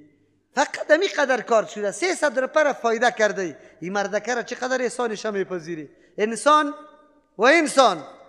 از روز تولد یک دفعه فکر بکن، شکم مادر خو بگذار، در رحم مادر که کدام وقت تیر کردی و بعد از او مورد انعامات الله متعال قرار گرفته بودی. کم نعمتانه، افتاب در خدمت تو، محتاب در خدمت تو، بحر در خدمت تو، برد در خدمت تو، موتر در خدمت تو، حیوان در خدمت تو، ابر در خدمت تو، باران در خدمت تو، چاه، جوی، دریا، کو، بگوی علف، درخت، پرنده، حیوانات، کلش در خدمت تو. تو خدمت کی را کردی؟ خدمت شکمه؟ خدمت خواهشات نفسانی را؟ خدمت چی را کرده ای؟ مالک یوم الدین مثل که ما و شما را از گوشا بگیره یک کمی تکان بده. مالک یوم الدین، اختیارداری روزی جزا کیست؟ بجز از الله کسی دیگری نداری. هر چیز میکنی برای الله بکو. برای کی بکو؟ برای کی بکو؟ دوستی میکنی به خاطر الله، دشمنی میکنی به خاطر الله، کمک میکنی به خاطر الله، محبت میکنی به خاطر الله.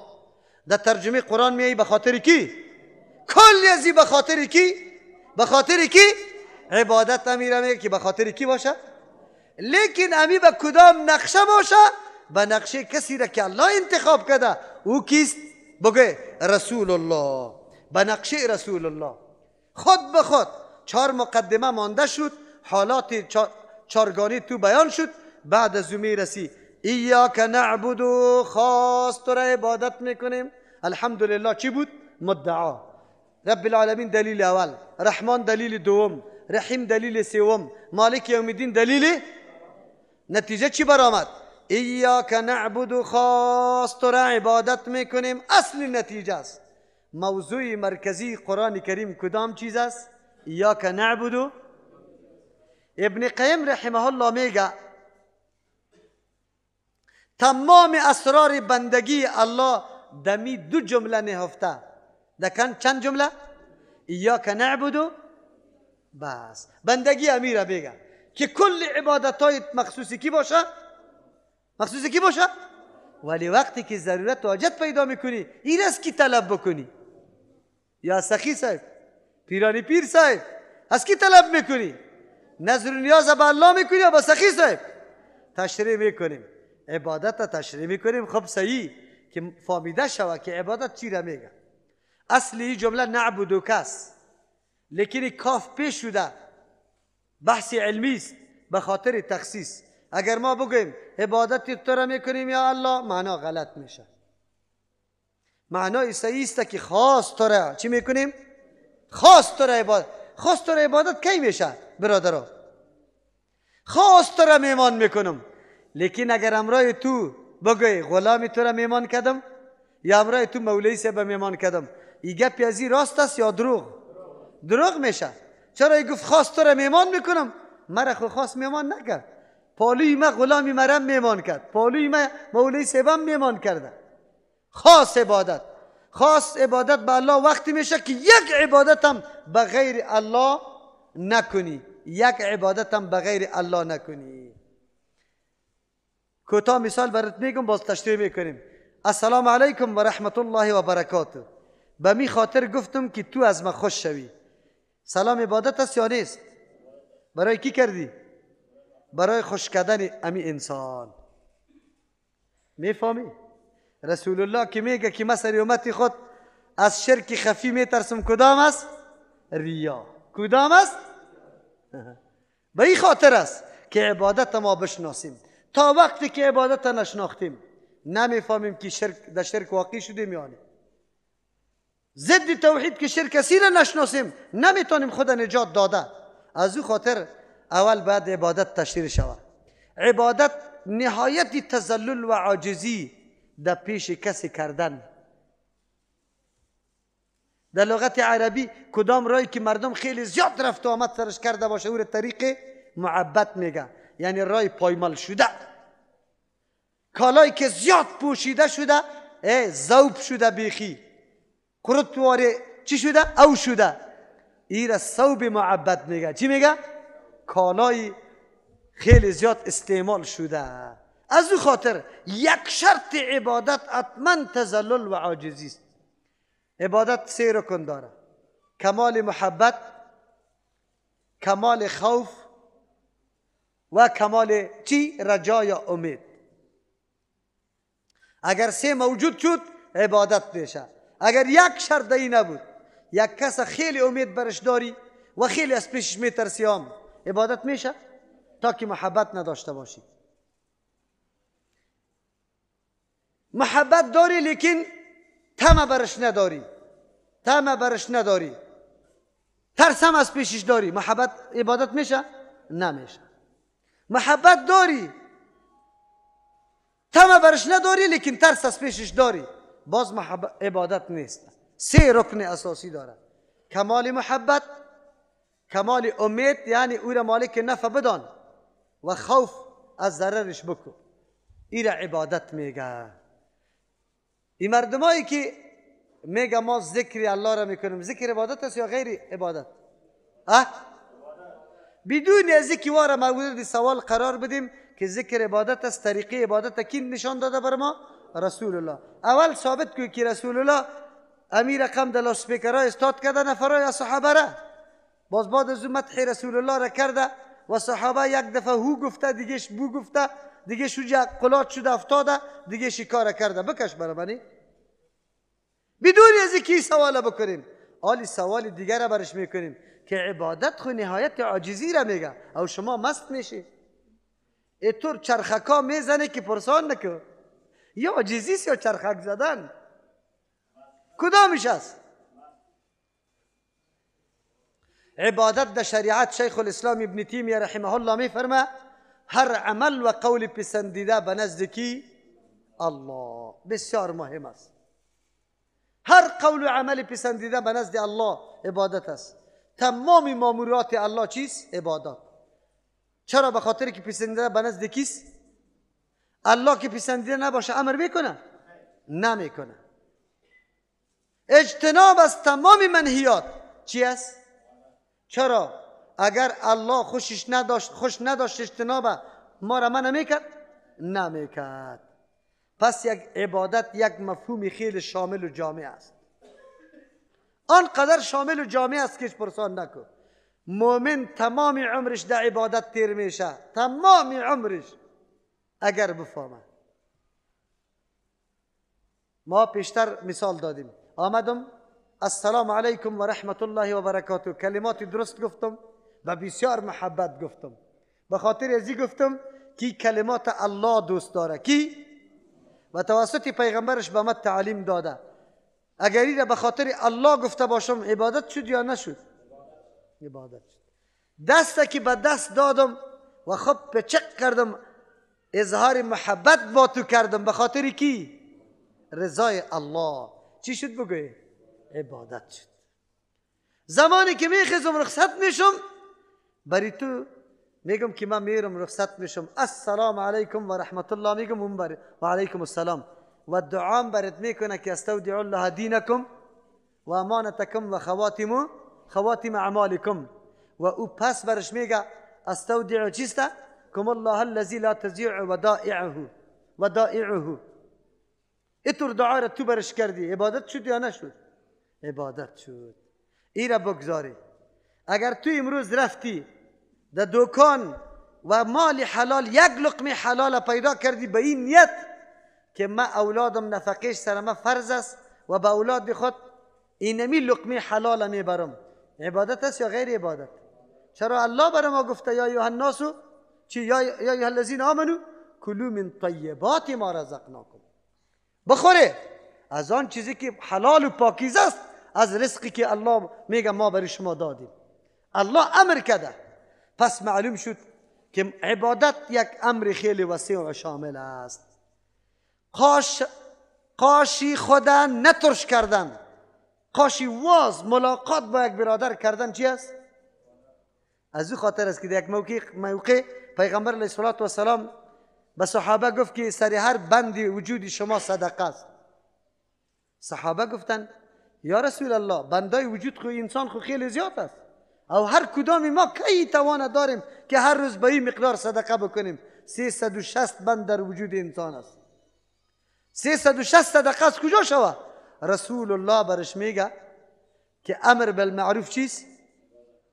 صدقه است. سبحان الله چیست؟ الحمدلله چیست؟ الله اکبر چیست؟ یک دانه خار از راه دور کردن چیست؟ سنگ از راه دور کردن چیست؟ نصیحت و خیرخواهی برادر مومن چیست؟ الله اکبر. کلش صدقه است. صدقه عبادت است یا غیر عبادت؟ عبادت است. خو این کارا برای کی شود؟ قاشی تواز به خاطر الله بگی، شاخچه درخت قطع کو از راه به خاطر الله، سنگ دور کو به خاطر الله، حوض او از راه دور کو به خاطر الله، راه را جور کو پلچک بده به خاطر الله. کلش چی شد؟ عبادت. چقدر خوب آسان که ما دوستا و برادرها به جای از اینکه قاشای ما پایین افتاده باشه کلی عمر در عدم عبادت تیر میکنیم، خصوصا زن و شوهر. یکی با دیگه گپ نمیزنه، جنگی میشه. باز در رمضانی مبارک نان برش میاره، پخته میکنه، میمانه، لیکن سلام نمیپرته، جنگیست در بین هر دویشان. عجیب است. چه نظامه، چه قسم ما تعلیم یافتیم و عبادت الله را میکنیم. باز اونجا در هر رکعت نماز خود دست بسته میگیم ایاک نعبد، خاص عبادت کی را میکنیم؟ تو را. عبادت الله خویی بود که چیزی را الله منع کرده تو کار نکنی. چرا الله منع کرده او تو همو کار کرده رایستی؟ تو باید اینطور کار بکنی که الله خوش شود. انسان تلاش بکنه کاری را انجام بده که مرضی کی باشه؟ الله متعال باشه. ایاک نعبدو. عبادت قولی هست در زبان، عبادت قلبی هست، عبادت مالی هست، عبادت زبانی هست. کسی قولی و زبانی اردویش یکی میگه. عبادت قولی وقتی ما تسبیح سبحان الله میگیم عبادت قولی است، آذان میدیم عبادت قولی است، لا اله الا الله میگیم عبادت چی است؟ السلام علیکم میگیم عبادت چی است؟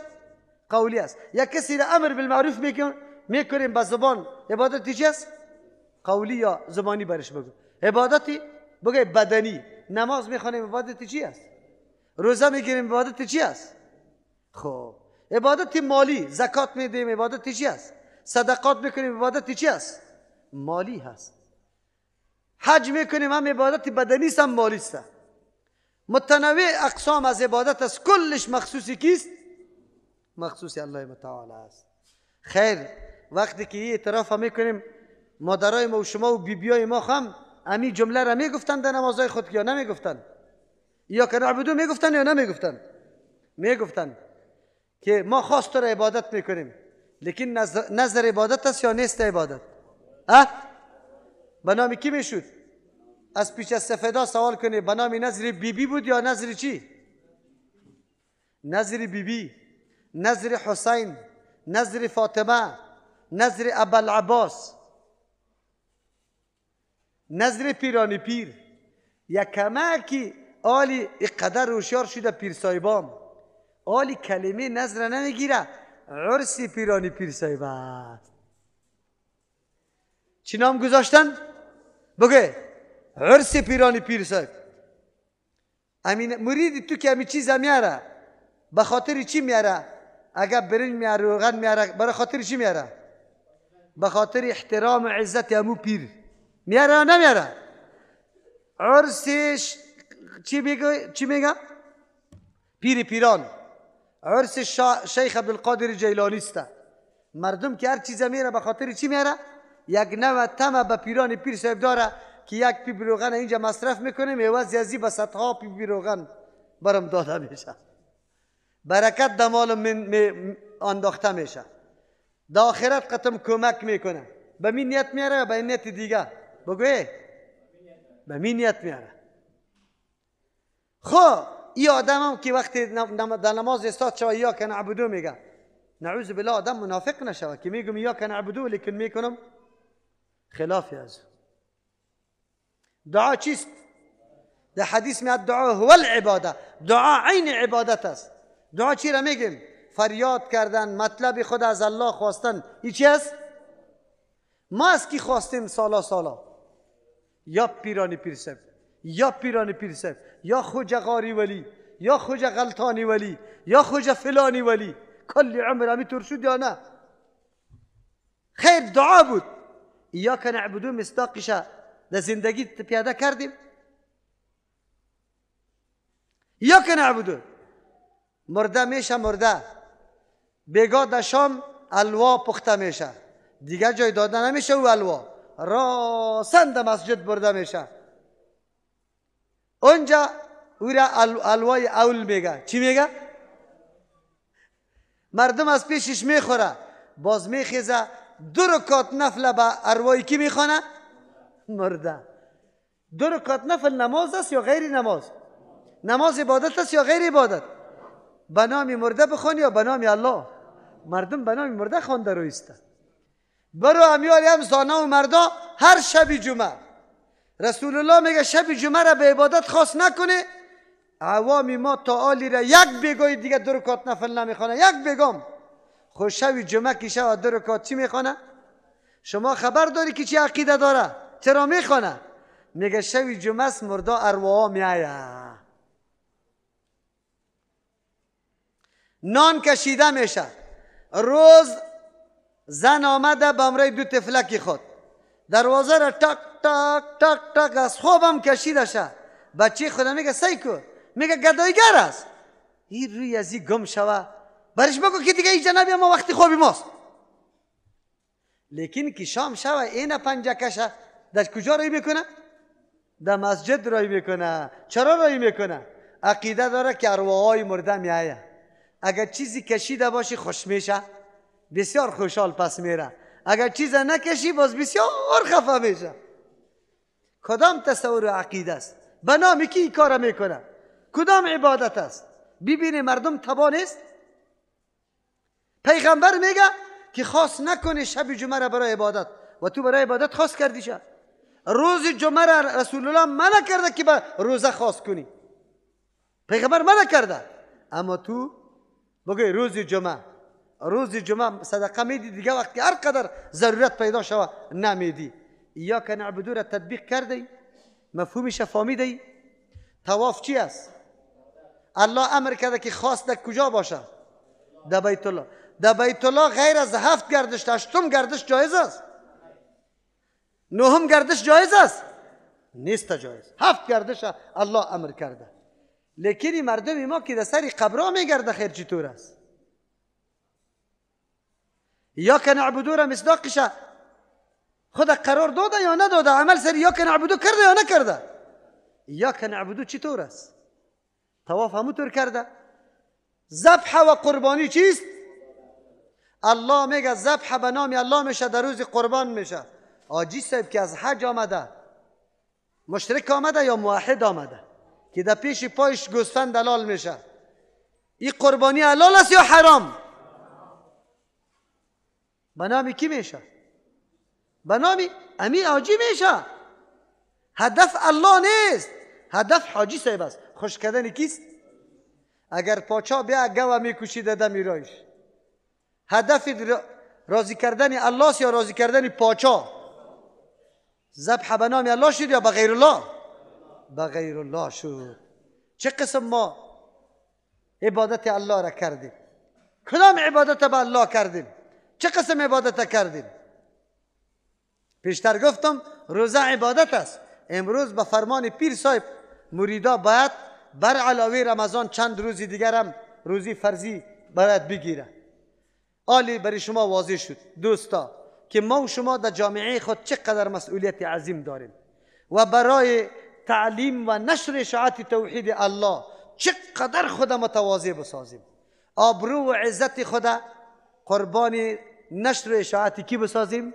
توحید الله. آنقدر دلسوز باشیم سری ملت و مردم که هیچ پرسان نکن. خود تلاش ما برای چی باشه؟ که مردم عقیده چی را یاد بگیره و مصداق کدام آیات بگرده؟ ایاک. الله همی توفیق نصیب ما بکنه. سبحان ربک رب العزة عما یصفون و سلام علی المرسلین والحمد لله رب العالمین. یک دعا میکنیم در دو مورد از صدق و صمیم قلبتان دعا بکنه. اول دعا را در حق امو مسلمانای مظلوم برما و در هر گوشه دنیا که مورد ظلم و زیادت و شکنجه کفار قرار گرفته، الله اسباب خلاصیشان مهیا بسازه و از زور و ظلم کفار الله نجات بده. این کفار الله در زیر قدمای مسلمانا بندازه. پروردگار انتقام خودش بگیره از وا. الله این موقع را و اینطور تسلط الله به دیگه به کفار نصیب نکنه و دعا بکنه او مسلمانای بیگناه و بیچاره که صرف به محض تهمتای ناحق در بندیخانه است، در زندان است، به اخلاص دعا بکنی که الله رای خلاصیشون مهیا بسازه. پروردگار واره کلش از بند ظالما، از هر بندا الله یار رها بسازه. الله متعال در خدمت دین کلگی را قرار بده. پروردگار مسلمانان را از هر قسم زور و ظلم نجات بده. ربنا تقبل منا انك انت السميع العليم.